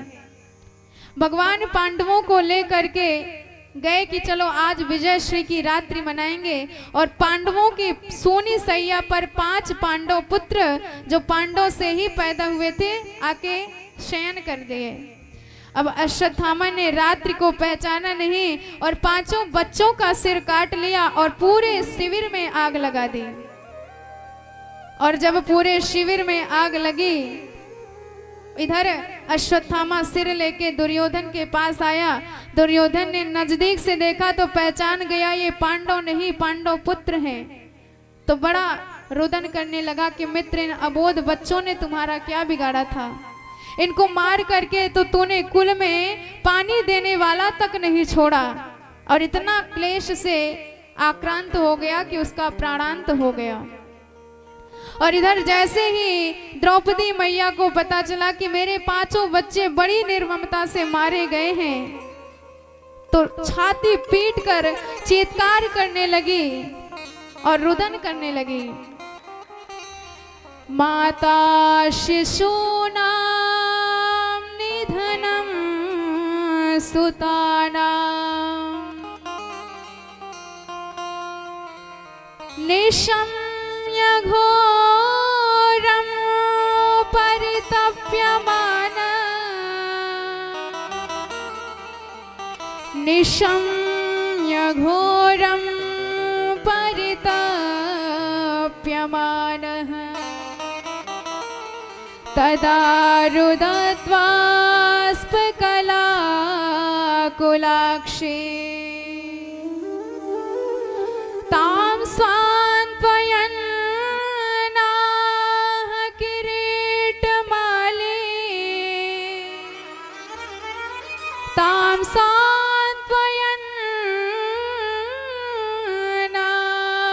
किरीटमाले। और जैसे ही द्रौपदी बड़ा चीत्कार करके रुदन करने लगी, अर्जुन से सहा नहीं गया। अर्जुन अपने गांडीव को उठाए और दृढ़ प्रतिज्ञा कर लिए। तदा सुचस्ते प्रमिजामि बंधो यद ब्रह्म बंधो शिरः आततायिनः गांडीव हस्ते विशिखै रूपाहरे त्वाक्रम्य यद शास्यसि दग्ध पुत्राः। अर्जुन ने प्रतिज्ञा करी कि देवी, जिन दुष्ट ने आपके पुत्रों का वध किया है उस दुष्ट को मैं आपके सामने ले आकर उसका वध करूंगा। और प्रतिज्ञा करके गांडीव हाथ में उठा करके गोविंद के द्वारा संचालित रथ में विराजमान होके अर्जुन चल दिए। अश्वत्थामा का पीछा किया। अश्वत्थामा जान गया कि अब मैं बचने वाला नहीं। तुरंत ब्रह्मास्त्र का संधान किया पर भगवान ने उससे रक्षा करी। और जब अश्वत्थामा को हराया तो उसे बांध कर रस्सियों में पशुओं की तरह अर्जुन रथ में डालने लगे। बबन्धामर्षतां राक्षं पशुं रशनया यथा शिबिराय निनेशन्तं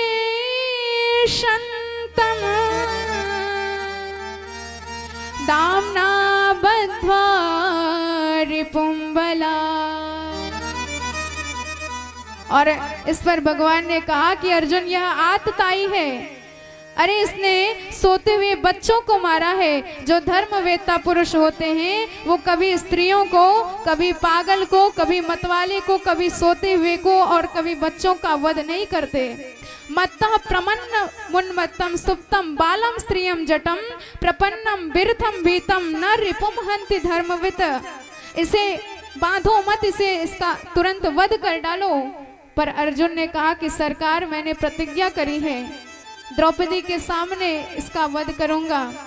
और द्रौपदी के सामने लाए, जैसे ही बधे हुए अश्वत्थामा को द्रौपदी जी ने देखा तो बड़ी तीव्रता से आई और उनके बंधनों को खोलने लगी। मुच्यता में शाम ब्राह्मणा नितराम गुरु।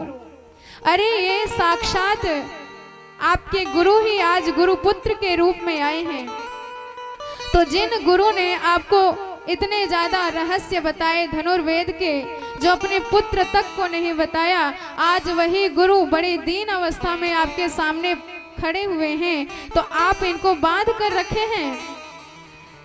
साईस भगवान द्रोण प्रजारूपेण वर्तते तस्यात्मनोर्धं पत्न्यास्ते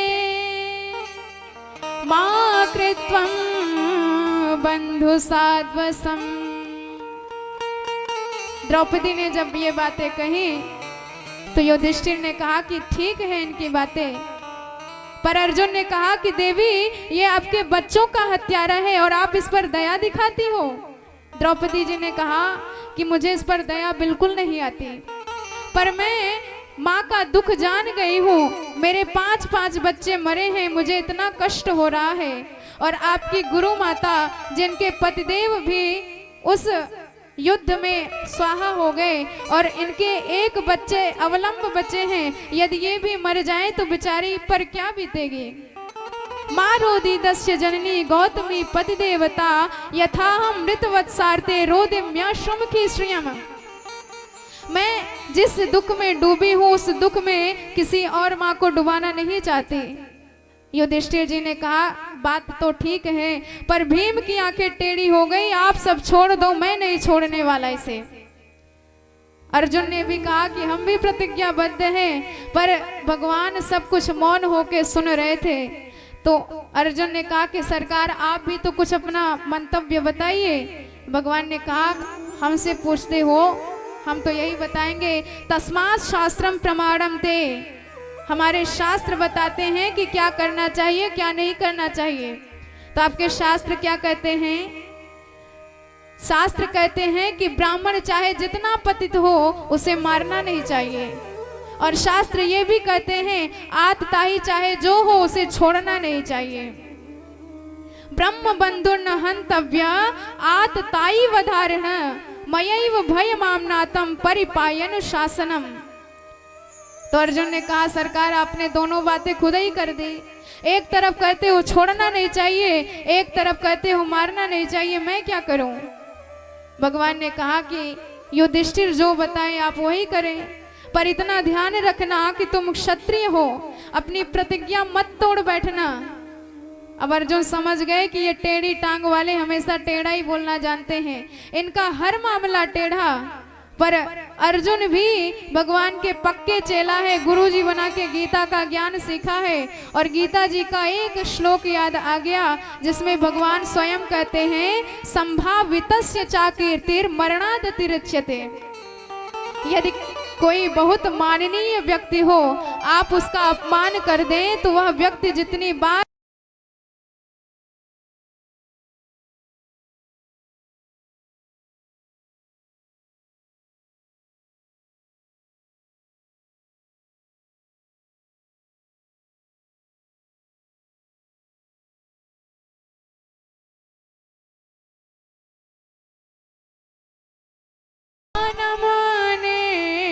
यापणं तदा एष हि ब्रह्मबन्धून्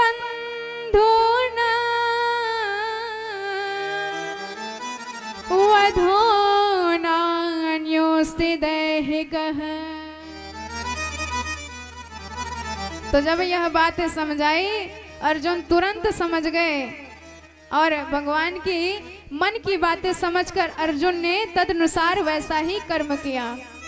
अर्जुन सहसा ज्ञाय हरे हार्दमथासना मणिं जहार मूर्धन्यम् द्विजस्य सह मूर्धजम्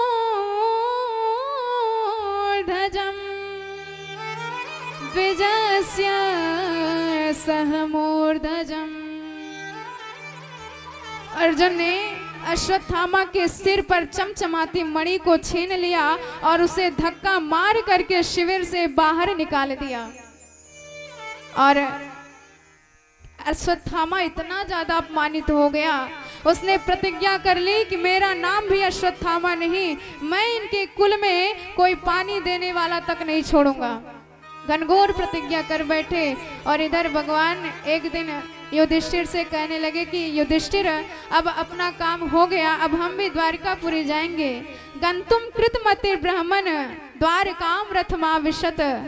और भगवान के जब जाने की इच्छा हुई तो रथ सज के आ गया।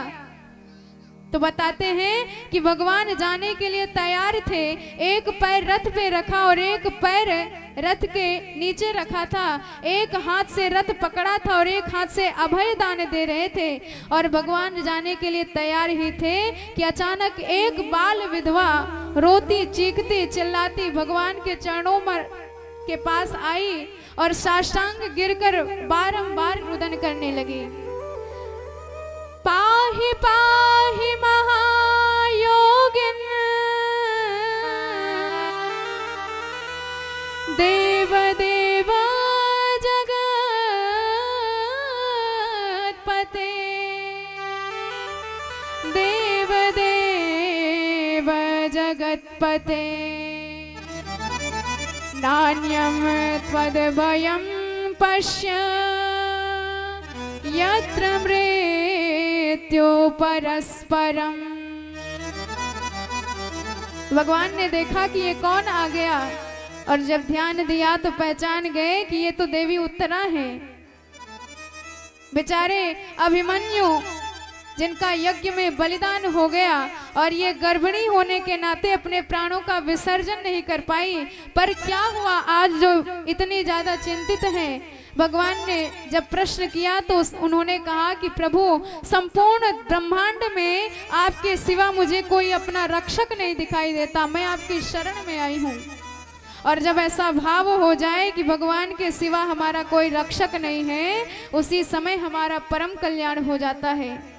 जब भगवान ने पूछा तो देवी उत्तरा ने बताया कि सरकार यह आग का अंगारा मुझे जलाने आ रहा है, मेरा शरीर नष्ट हो जाए मुझे कोई गम नहीं, पर यदि आपके द्वारा रक्षित कुरुवंश का बीज जो मेरी कोख में पल रहा है यदि ये नष्ट हो गया तो फिर इससे ज्यादा दुर्भाग्य कुरुवंश का कुछ और नहीं होगा।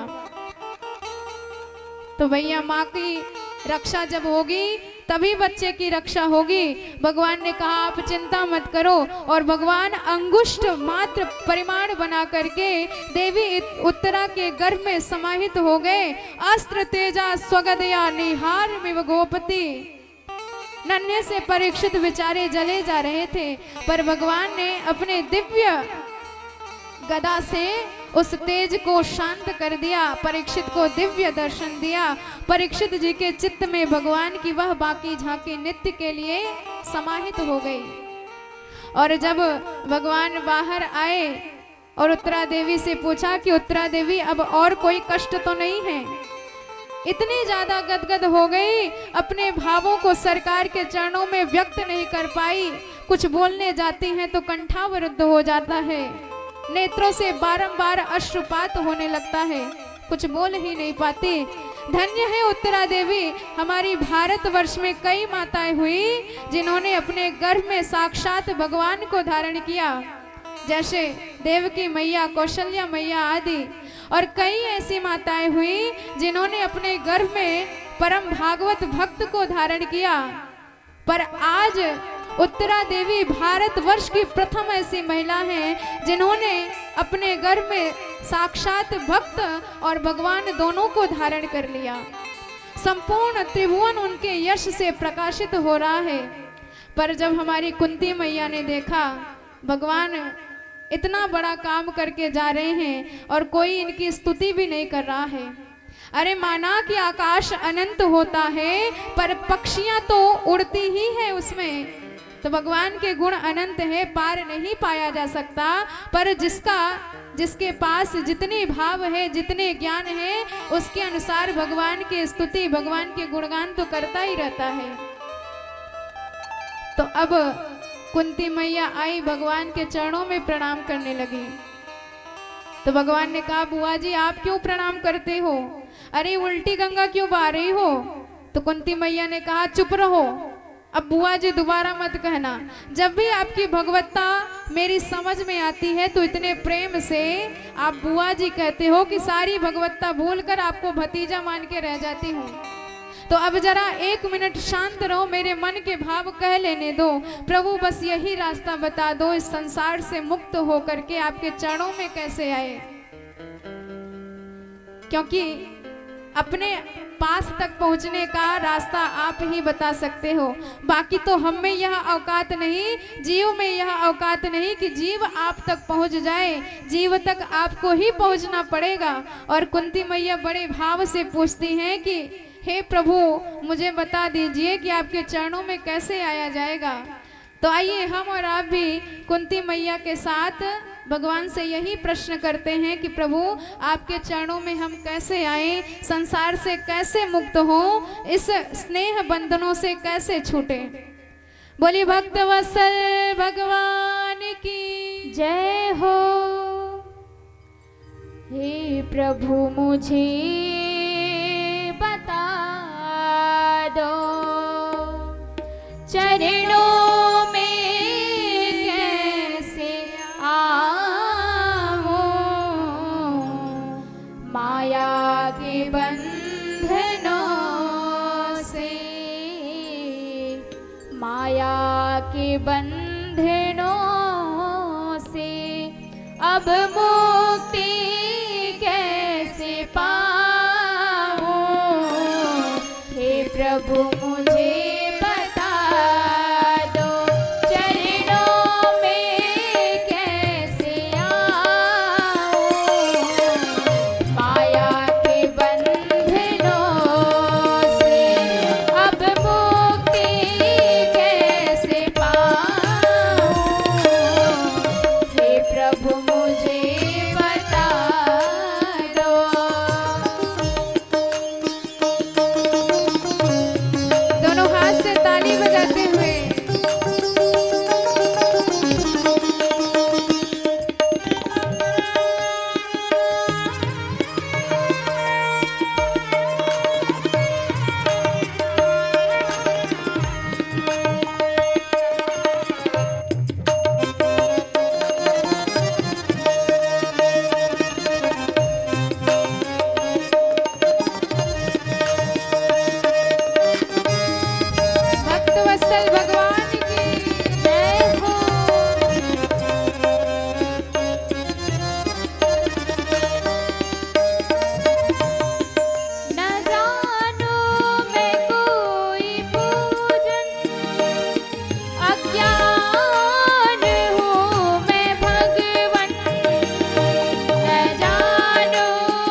भगवन तेरा कीजे अपनी ही भक्ति दीजे भगवन इतना कीजे अपनी ही भक्ति दीजे भगवन इतना कीजे अपनी भक्ति दीजे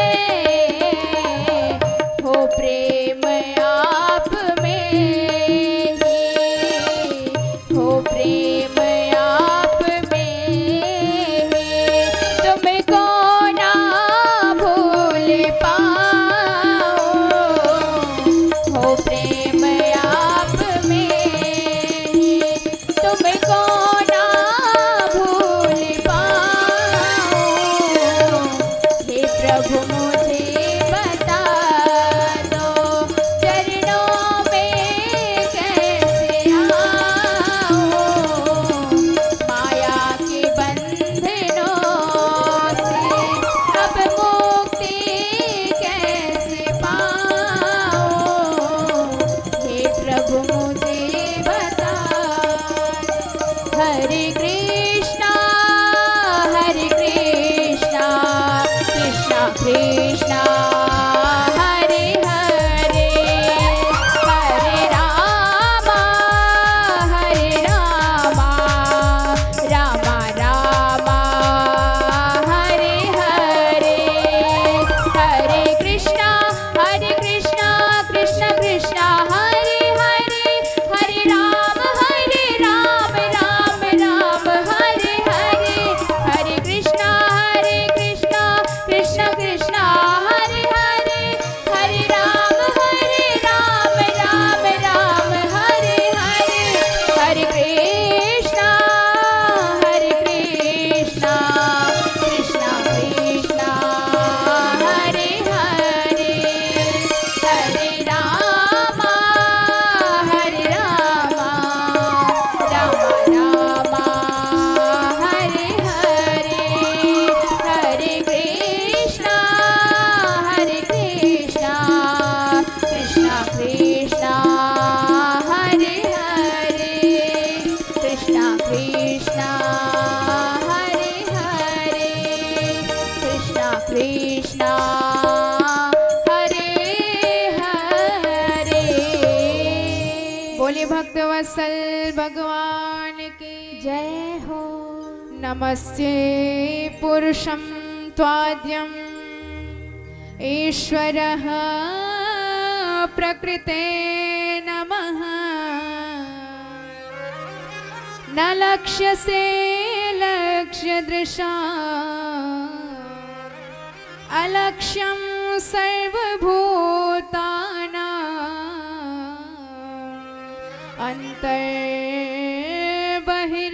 अन्तर्बहिर्वस्थितम् माया जवनिका छन्न मज्ञाधोक्षजमाव्ययम् न लक्ष्यसे लक्ष्यदृशा नटो नाट्यधरो यथा। कुंती मैया एक ही बात कहती हैं कि प्रभु इस संसार के कण कण में आप बसे हुए हो पर दिखाई नहीं देते, क्योंकि हमारी आंखों पर ये जो मोह का 1.5 हाथ का पर्दा लगा हुआ है, घूंघट लगा हुआ है। जब तक यह घूंघट आप कृपा करके उठाए ना, तब तक आपका अपरोक्ष साक्षात्कार नहीं होता है। उन्होंने कहा कि प्रभु जितनी कृपा आपने हम पर बरसाई है, उतनी कृपा अपनी सगी मैया देवकी पर भी नहीं बरसाई आपने। अरे मैं पति वंचिता नारी, 5 बच्चे अनाथ, हर तरफ शत्रु घिरे हुए हैं, अपना ही शत्रु बना बैठा है। कोई संकल्पना नहीं करी जा सकती कि कौन मित्र है कौन शत्रु है। पर प्रभु जब जब संकट के बादल हम पर घिरे आए, सामने से आप भी नजर आए और सारे संकटों के बादल आपने छिन्न भिन्न कर दिया, नष्ट प्राय कर दिया। विशन महाग्ने पुरुषा ददर्शना दस सभाया वनवास कृच्छता मृधे मृधे नैक महारथास्त्रतो द्रोणस्य तश्चास्म हरे विरक्षिता। अरे मेरे बेटे को विष खिलाया गया था, पर प्रभु आपकी कृपा जब हो जाती है, जो विष मारक था वह तारक बन गया, बल प्रदाता बन गया। 10-10 हजार हाथियों का बल मेरे बेटे में समा गया। गरल सुधारी पुकरहि मिताई, गोपद सिंधु अनल सितलाई। यह आपकी कृपा ही है। अनेक राक्षस दुष्ट हिडिंबासुर, बड़े बड़े भीष्म पितामह द्रोणाचार्य जैसे, कर्ण जैसे बड़े बड़े योद्धा, पर कौन कह सकता है कि इनसे बच सकते थे। पर प्रभु आपने जब साथ दिया तो एक भी बाल बांका नहीं कर पाए। यह आपकी कृपा है। करने धरने वाले आप हो, बस निमित्त हमें बना देते हो। प्रभु यदि ऐसा ही है कि जब संकट के बादल आते हैं आप आते हो, और जब संकट खट जाते हैं सुख आता है तो आप चले जाते हो। प्रभु ऐसा है तो मुझे आपसे वरदान में केवल दुख चाहिए। विपदः सन्तु न सशत् तत्र तत्र जगद्गुरो, भवतो दर्शनम यस्यात् अपुनर्भव दर्शनम। प्रभु मैं आपसे विपत्ति का उपहार मांगती हूँ। एक बात कहती हूँ आपसे, सुनो मेरे श्याम जी, मुझे बरसों की जिंदगी नहीं चाहिए। याद तेरी मुझे आए जिस जिस पल में कभी, जिंदगी का पल मुझे बस वही चाहिए। यदि गम में ही तुम्हारी स्मरण आती है तो प्रभु मुझे तुमसे उपहार में बस गम ही चाहिए। मुझे सुख की जिंदगी नहीं चाहिए। बारंबार जब यही भाव कुंती मैया ने व्यक्त किया तो सरकार बड़े प्रसन्न हुए। पर सच्चिदानंद है, दुख दे ही कैसे सकते हैं। पर भक्त ने आज कुछ मांगा और हम दे नहीं पाए, तो भगवान ने अपने आप को ही दे दिया कि अब हम द्वारिका जाएंगे ही नहीं। सारे पांडव बड़े गदगद, भगवान जाते जाते रुक गए। एक दिन युधिष्ठिर बेचारे बड़े चिंतातुर दिखाई दिए। जब भगवान पास में आए तो कहने लगे कि आखिर इस राज्य के लिए हमने कितनी लड़ाई करी, कितनों का वध कर दिया, कितनों के मांग का सिंदूर उजाड़ दिया, तुच्छ राज्य के लिए बारंबार समझाया भगवान ने, पर युधिष्ठिर जी समझ नहीं पाए। भगवान समझ गए। यही बात कोई सफेद दाढ़ी वाला महात्मा बताता तो बड़ी जल्दी समझ में आता, क्योंकि कन्हैया के प्रति छोटे भाई का भाव रखते हैं। और जब तक हम अपने आप को श्रेष्ठ समझते रहे तब तक उपदेश कभी भी प्रभावशाली नहीं हो सकती। उपदेश लेने के लिए आपको छोटा बनना पड़ेगा, अपनी श्रेष्ठता घटानी पड़ेगी, मन को विनयी बनाना पड़ेगा। तो पूरे पांडव परिकर को लेकर भगवान पितामह भीष्म के पास पहुंचे युद्ध स्थल में। और जब पितामह ने अर्जुन को देखा तो अर्जुन से पूछा, अर्जुन तुम्हारे सारथी नहीं आया क्या? और भगवान तुरंत सामने से आ गए। पितामह हम तो सामने से आए हैं, आप अपनी इच्छा बताओ। अब इनको देखकर भीष्म पितामह अर्जुन से पूछने लगे, जरा बताओ ये कौन है? तो अर्जुन ने कहा कि पितामह ये हमारे मामा के लड़के हैं, ममेरे भाई लगते हैं। हंसने लगे। उन्होंने कहा कि अर्जुन कितने रिश्ते बनाओगे इनके साथ? यम मन्यसे मातुलोयम प्रियो मित्र सुहृत्तमम् अकरो सचिव दूतः सौर्यदादत् सारथिम्। अरे कभी तो ममेरा भाई बताते हो, कभी रथ की लगाम हाथ में थमा देते हो और सारथी बना लेते हो, और कभी गुरुजी बना के गीता का ज्ञान भी ले लेते हो, कभी शांति दूत बना देते हो और शांति संदेश भेजने के लिए उनको भेज देते हो। तो धन्य है प्रभु, भक्त जितने नाते बनाता है सारे नाते में आप ढल जाते हैं। तो जब दासों की इतनी ही इच्छा पूरी करते हो तो जरा मुझ दास की भी इच्छा पूरी कर दो। आखिरी भगवान ने कहा कि आपकी क्या इच्छा है? तो पितामह ने कहा कि प्रभु मेरी आखिरी एक ही इच्छा है, सदैव देव भगवान प्रतीक्षया कलेवरम यावदिदं हि नौम्यहम् प्रसन्न हासारुणलोचनोल्लसन् मुखाम्बुज ध्यान पथश्चतुर्भुजः। प्रभु मुझ दास की एक ही इच्छा है, जब तक मैं यह शरीर छोड़कर परम पद को नहीं चला जाता तब तक आप मेरे सामने ऐसे ही पीतांबर फहराते मंद मंद मुस्कुराते खड़े रहिए। अब भगवान का मुंह लटक गया। उन्होंने सोचा कि न जाने ये किस सम्मत में जाने का विचार बनाए। इच्छा मृत्यु का वरदान प्राप्त है और कब तक हमें इनके सामने यूं ही खड़ा रहना पड़ेगा। भगवान का लटका सा चेहरा देखा तो पितामह ने कहा, प्रभु ये लटका हुआ मुंह नहीं चलेगा, जब तक खड़े रहो प्रसन्न हासारूढ़ लोचनोल्लसन, मुस्कुराते रहो, क्योंकि एक बार भी जिन्होंने आपकी मुस्कान का दर्शन कर लिया तो उसके सारे पाप ताप संताप नष्ट हो जाते हैं। हासम हरेर वनिता अखिल लोक तीव्र शोकाश्रु सागर विशोषण मत्युदारम। अब भगवान खड़े रहे, पांडवों से कहा कि आप सब जाके अपना प्रश्न पूछ लीजिए। पांडव पूछते गए, पितामह बताते गए, सारे धर्मों को बता दिया, किसी को विस्तार से किसी को संक्षेप में। दान धर्मान राज धर्मान मोक्ष धर्मान विभागशः स्त्री धर्मान भगवत धर्मान समासव्यासयोगतः। उन्होंने बताया कि शरीर की तभी महत्व है जब आप सेवा में लगाए, और धन का तभी महत्व है जब परोपकार में लगाए, और मन तभी पवित्र होता है जब भगवान के चरणों में लगाए। सारे धर्म बताया। तन पवित्र सेवा किए, धन पवित्र दिए दान, मन पवित्र हरि भजन सो होत त्रिविध कल्याण। और भगवान पितामह ने देखा कि दिव्य समय आ गया है, उत्तरायण काल आ गया है। तो भैया देवताओं के 6 महीने दिन रहते हैं, 6 महीने रात। दक्षिणायन रात्रि काल कही जाती है और उत्तरायण दिन काल कहा जाता है। अब किसी के दरवाजे आप दिन के वक्त जाओगे तो दरवाजा खुला मिलेगा, और रात्रि के वक्त जाओगे तो सुबह तक का इंतजार करना पड़ेगा। तो पितामह ने देखा उत्तरायण काल आ गया है।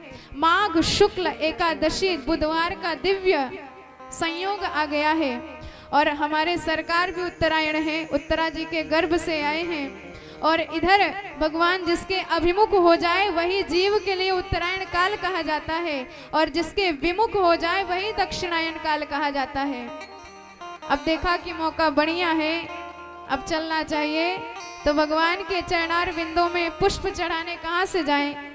तो एकादशी तिथि के दिन एकादश श्लोकों में पुष्पिताग्रा छंद में दिव्य पितामह ने अपने मन के भाव पुष्पों को ही सरकार के चरणों में अर्पण कर दिया। आइए हम और आप भी इस भीष्म स्तुति में मन को सम्मिलित करते हैं। तत्पश्चात वाणी को विराम, भगवान भागवत भगवान की दिव्य आरती व प्रसाद आप सब ग्रहण करेंगे। तो बड़े भाव से ताली की सेवा करते हुए इस स्तुति में मन को सम्मिलित करते हैं। इति मति रूप कल्पिता वितृष्णा भगवती सात्वत पुंगते विभुम्ने स्वसुखमुपगते क्वचित् विहर्तुं प्रकृतिमुपेयुष्य भव प्रवाह। इति मति रूप कल्पिता वितृष्णा भगवती सात्वत पुंगते विभुम्ने स्वसुखमुपगते क्वचित् विहर्तुं प्रकृतिमुपेयुष्य भव प्रवाह।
भगवती रूप कल्पिता विशिष्टा भगवती सात्वत पुंगति विभूम्ने ससुखमुपगते क्वचिद्विहर्तुं प्रकृतिमुपेयुष्याद्धव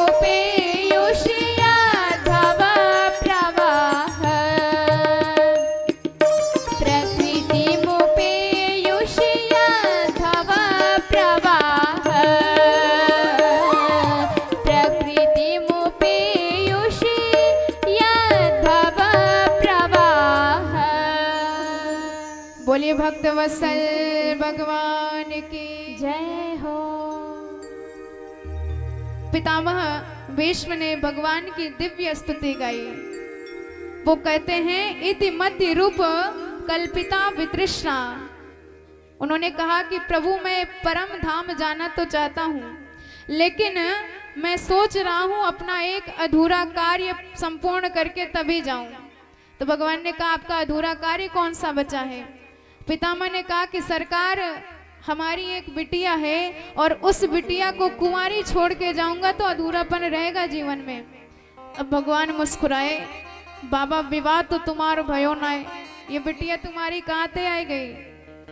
तो पितामह कहते हैं कि प्रभु आप बारंबार कहते हैं मई बुद्धि निवेश्य, मुझ में अपनी बुद्धि लगाओ, मति की रति बढ़ाओ, सदगति प्राप्त हो जाएगी। तो प्रभु मैंने अपनी इसी मति को अपनी कन्या मान लिया है।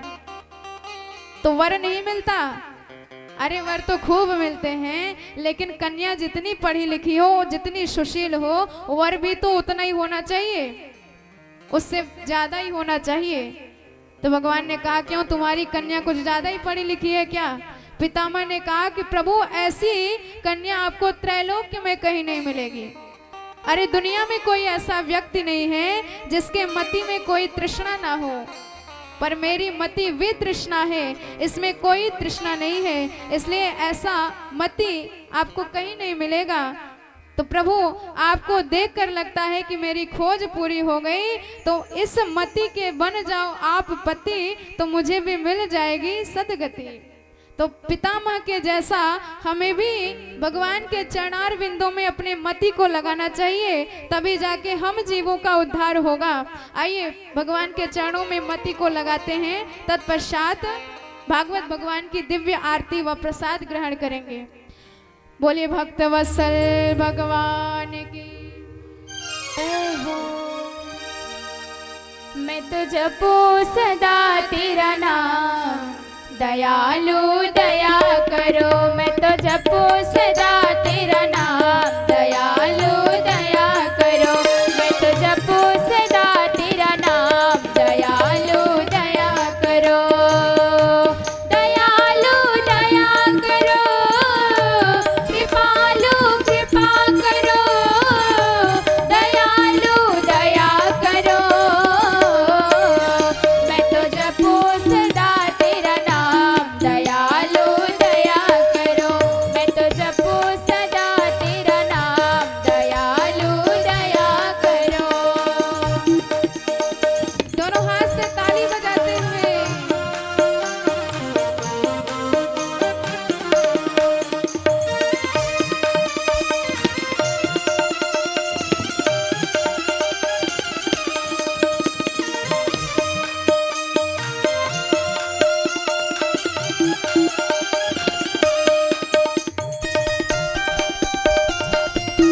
बोले भक्त वत्सल भगवान की।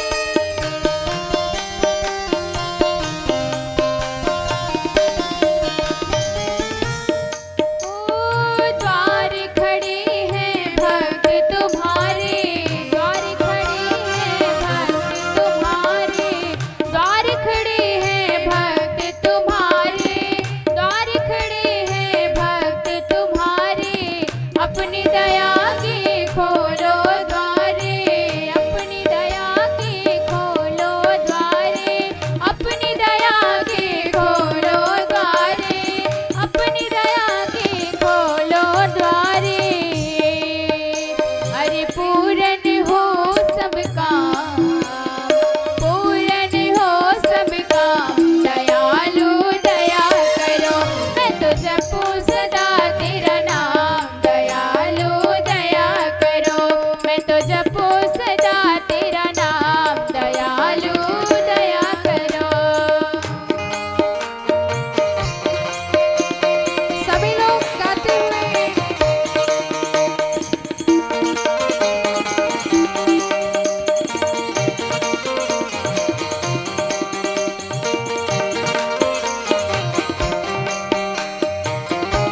जपो सदा तेरा नाम, दयालु दया करो। मैं तो जपो सदा तेरा नाम, दयालु दया करो। बोले बांके बिहारी लाल की। आप सभी लोग यथावत अपने अपने स्थान पर प्रेम पूर्वक खड़े हो जाइए और हम सभी लोग मिल करके श्रीमद् भागवत भगवान की आरती करेंगे। ओम इदगुम हविः प्रजननं वे असुदशवीर्गुम सर्वगणगुम सस्तये आत्मशनि प्रजाशनि पशुशनि लोकशन्नवशनि अग्निः प्रजां बहुलां मे करोत्वन्नं पयोरेतु अस्मासु दत्ता। बांके बिहारी तेरी आरती गाऊं, श्याम सुंदरे तेरी आरती गाऊं।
नाथ के नाथ आप हो, दास या नाथ के नाथ आप हो, सुख दुख जीवन प्यारे साथ आप हो, सुख दुख जीवन प्यारे साथ आप हो, सुख दुख जीवन प्यारे साथ आप हो। हरि चरणों में मैं शीश झुकाऊं, बांके बिहारी तेरी आरती गाऊं।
सुखा त्वमेव त्वमेव वेदा द्रविणं त्वमेव त्वमेव वेदा द्रविणं त्वमेव त्वमेव सर्वं मम देवदेव त्वमेव सर्वं मम देवदेव। हरे राम राम राम हरे हरे हरे कृष्णा कृष्णा हरे हरे हरे राम राम राम हरे हरे हरे कृष्णा कृष्णा कृष्णा हरे हरे कृष्ण कृष्ण हरे हरे कृष्ण कृष्ण हरे हरे। जलेन शीतलीकरणं पुष्पै देवाभिवन्दनम् आरोग्यार्थे आत्माभिवन्दनम् मन्त्रपुष्पाञ्जलिः। ॐ यज्ञेन यज्ञमयजन्ते देवास्तानि धर्माणि प्रथमान्यासन्न तेहनाकं महिमानः सचन्त्रे त्रिपूर्वे साध्याः सन्ति देवा। ॐ राजाधिराजाय प्रसय्यसाहिने नमो वयं वै श्रवणाय कुर्महे समे कामान् कामकामाय मह्यं कामेश्वरो वै श्रवणो दधातु कुबेराय वै श्रवणाय महाराजाय नमः। ओम स्वस्ति साम्राज्यं भोज्यं स्वराज्यं वैराज्यं पारमेशं राजं महाराजमाधिपत्यमयं समन्तपर्यायी स्यात् सार्वभौमः सार्वायुगयान्तादापराधात् पृथिव्यै समुद्रे पर्यन्ताया एकराडिति तदपि श्लोको अभिगीतो मरुतः परिवेष्टारो मरुतस्यावसन गृहे अवीक्षितस्य कामप्रे विश्वै देवा सभासदेति। ओम विशतो श्रुतो विशतो मुखो विशतो बाहुरुत विस्तस्पात् संबाहुभ्यां दमति सम्पतद्यावा भूमि जनयन् देवैकः कायेन वाचा मनसेन्द्रियैर्वा बुद्ध्यात्मना वानुसृत स्वभावात् करोमि यद्य सकलं परस्मै नारायणायेति समर्पये तत् आवाहनं न जानामि तवार्चनम् पूजां चैव न जानामि क्षम्यतां परमेश्वर मन्त्रहीनं क्रियाहीनं भक्तिहीनं सुरेश्वर यत्पूजितं मया देव परिपूर्णं तदस्तु मे यदक्षरपदभ्रष्टं मात्राहीनं च यद्भवेत् तत्सर्वं क्षम्यतां देव प्रसीद परमेश्वर नाना सुगन्धि पुष्पाणि यथा कालोद्भवानि च पुष्पाञ्जलिर्मया दत्त्वा गृहाण परमेश्वर गृहाण जगदीश्वर मंत्र पुष्पांजलिं समर्पयामि। बोले श्रीमद्भागवत महापुराण की बांके बिहारी लाल की सांवरे सरकार की राधा माधव सरकार की जय जय श्री